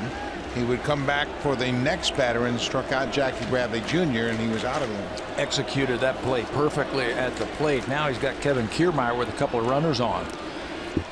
That pitch gets by Martin to the backstop, and another run will score. 6-2. Well, that's a killer right there. First pitch breaking ball gets away from Loop in the dirt to the glove side of Martin, and that extra run comes in. Throwing that big sweeping breaking ball to Kiermaier, and it just goes off the glove. Looked like it tipped right off the end of the glove of Martin. Trying to get Kiermaier to fish at it, and it's by him for another run. It has been scored, a wild pitch, and now he hits him. Man, this inning is all kinds of ugly right now. The Rays with a couple of insurance runs. The only hit they have was a broken bat hit that got dunked behind the mound in no man's land. A wild pitch, a hit batter, 2 walks, and John Gibbons is on his way back out to the mound. Couple of walks in this inning, and Tampa Bay is taking advantage of the Blue Jays bullpen. It's now a 4-run lead. Here comes Ryan Tepera.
A noon Eastern time start for Blue Jays Central. First pitch just after 12:30 here locally in Toronto. Marco Estrada will be on the mound for the Blue Jays. Alex Cobb for the Rays before the Jays head west to begin a road trip against the Angels and eventually the Mariners. Tough inning for the Blue Jays bullpen. Matt Dermody, he made the best pitch of the inning. He jammed first batter he faced, and it was an infield hit. Corey Dickerson reached, and that got the inning going, and then Feldman came in to give up a couple of walks, sacrifice bunt. Loop hits the only batter he faced, now Ryan Tepera. They haven't got the ball out of the infield, and they've got a couple of runs and a couple more runners on base. Tepera, the 4th reliever of the inning. Facing Evan Longoria, who's 0 for 4 tonight. You know, the amazing thing is Forsythe and Longoria, arguably the 2 best hitters the Rays have, are a combined 0 for 9 in this game, but Tampa Bay still leading 6-2. The Blue Jays have actually out-hit the Rays 9-7. There have been a lot of walks, as we mentioned, and the Blue Jays in this inning have been their own worst enemy with the walks and the hit batter and the wild pitch, and a team they have just had trouble with all season long.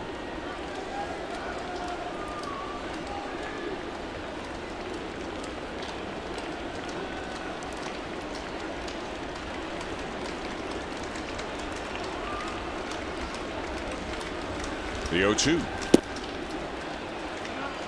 Check the swing.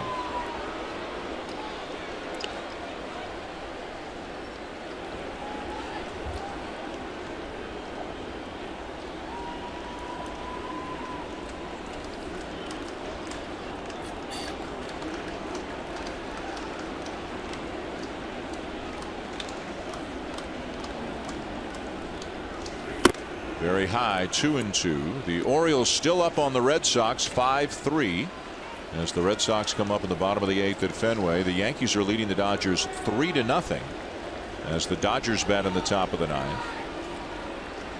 Detroit, another team of interest in the wild card race. They have lost tonight. They were beaten by the Twins 8-1. 2-2. Tulowitzki ranging to his left, throws out Longoria, and that's the inning. But not before the Rays tack on a couple of insurance runs. They lead 6-2 as the Blue Jays get ready to come up in the bottom of the 9th.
You stay up to date with the latest scores, breaking news, game highlights, and analysis of Canada's team. Plus, never miss a single pitch with our in-depth live game tracker. It's available on iOS and Android devices. Dan. Hazel, thank you. Going bottom 9 at Rogers Center, 6-2 Tampa Bay, and right-hander Erasmo Ramirez is into the game for the Rays. That's not a typo right there. That's 11 losses out of the bullpen for Erasmo Ramirez, and his ERA is a respectable 3.84. He lost that 11th game on Thursday. That's a club record for a reliever, most losses. He gave up a walk-off home run to Tyler Austin, but he's been flipped back and forth. He has started for the Rays. He's been out of the bullpen, 7-11. Leads the American League in relief innings this year. Kevin Pillar leads off the inning and takes down an in-ball 1. Now the big innings tonight, the 5th when Alexi Ramirez hit a 3-run homer off of Marcus Stroman, and then the 9th when the Rays just added 2 more without hitting the ball out of the infield. An infield hit, 2 walks, a hit batter, a wild pitch, a fielder's choice, a sacrifice, and they cobbled it all together for 2 runs.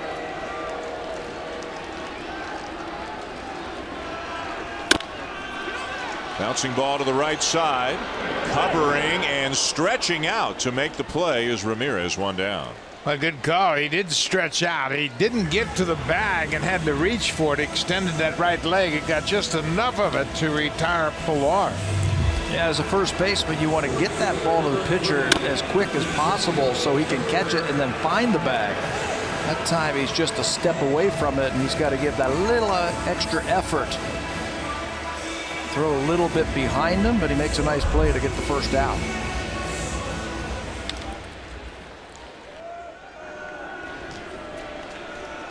So now Ezekiel Carrera.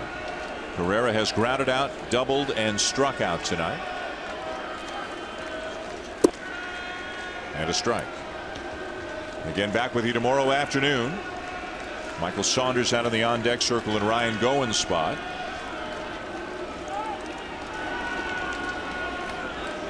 As we mentioned in the 8th inning, he did not come up to hit for Upton, represented the game's tying run, and John Gibbons obviously at the time was, it appears, saving him for Gowen's spot. But with the 2 runs that the Rays added in the top of the 9th, now 6-2, a whole different ballgame. Upton grounded into a 5-4-3 double play that ended the 8th inning.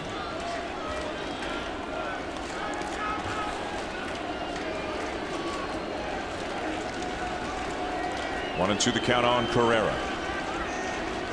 And the pitch from Ramirez, swing and a miss. Good changeup there. 2 down to the 9th. Ramirez is going to throw strikes. He's got 3 different pitches that he can use at any time for strikes, and he just pulled the string right there to get Ezekiel Carrera. Yeah, he just takes something off that changeup. It goes down and away. That's the 7th strikeout tonight by a Rays pitcher. Now the difference in the game is they've walked just 2, while the Blue Jays have had trouble with the base on balls. They walked 7 tonight. And they hit a batter. Really compounding the problems. Here's Saunders batting for Goins. Strike 1. Alex Cobb, Marco Estrada tomorrow afternoon.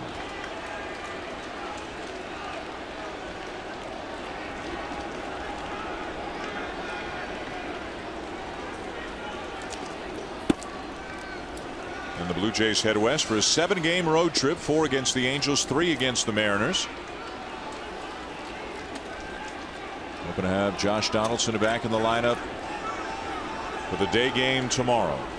Nursing a sore hip.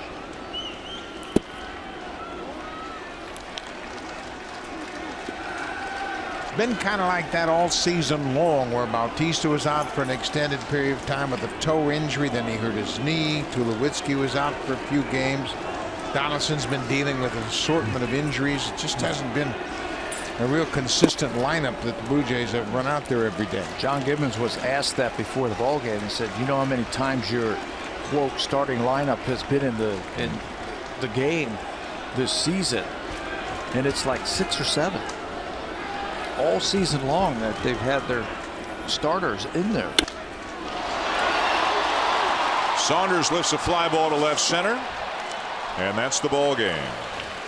The Rays beat the Blue Jays 6-2 as they continue to be a thorn in the Blue Jays side this year. They are now, well, they have clinched now a winning record against the Blue Jays this season. The Blue Jays just have struggled with them all season long. The big hit for Alexi Ramirez and some long faces coming out of that third base dugout as the Blue Jays lose 1 to Tampa Bay. 2 more home runs tonight for Tampa Bay, and Steven Souza Jr. has had a good series. 5 walks and a home run in this series, and he's just been able to help this team turn the lineup over. The Blue Jays are going to have to regroup in a hurry, and they've got a tough pitcher on the mound tomorrow to face, and Alex Cobb making his 3rd start since coming back from Tommy John surgery. It was tough on the Blue Jays down at Tropicana Field. You talk about the Rays being a thorn in the side of the Blue Jays. They won this season series now with that 10th win.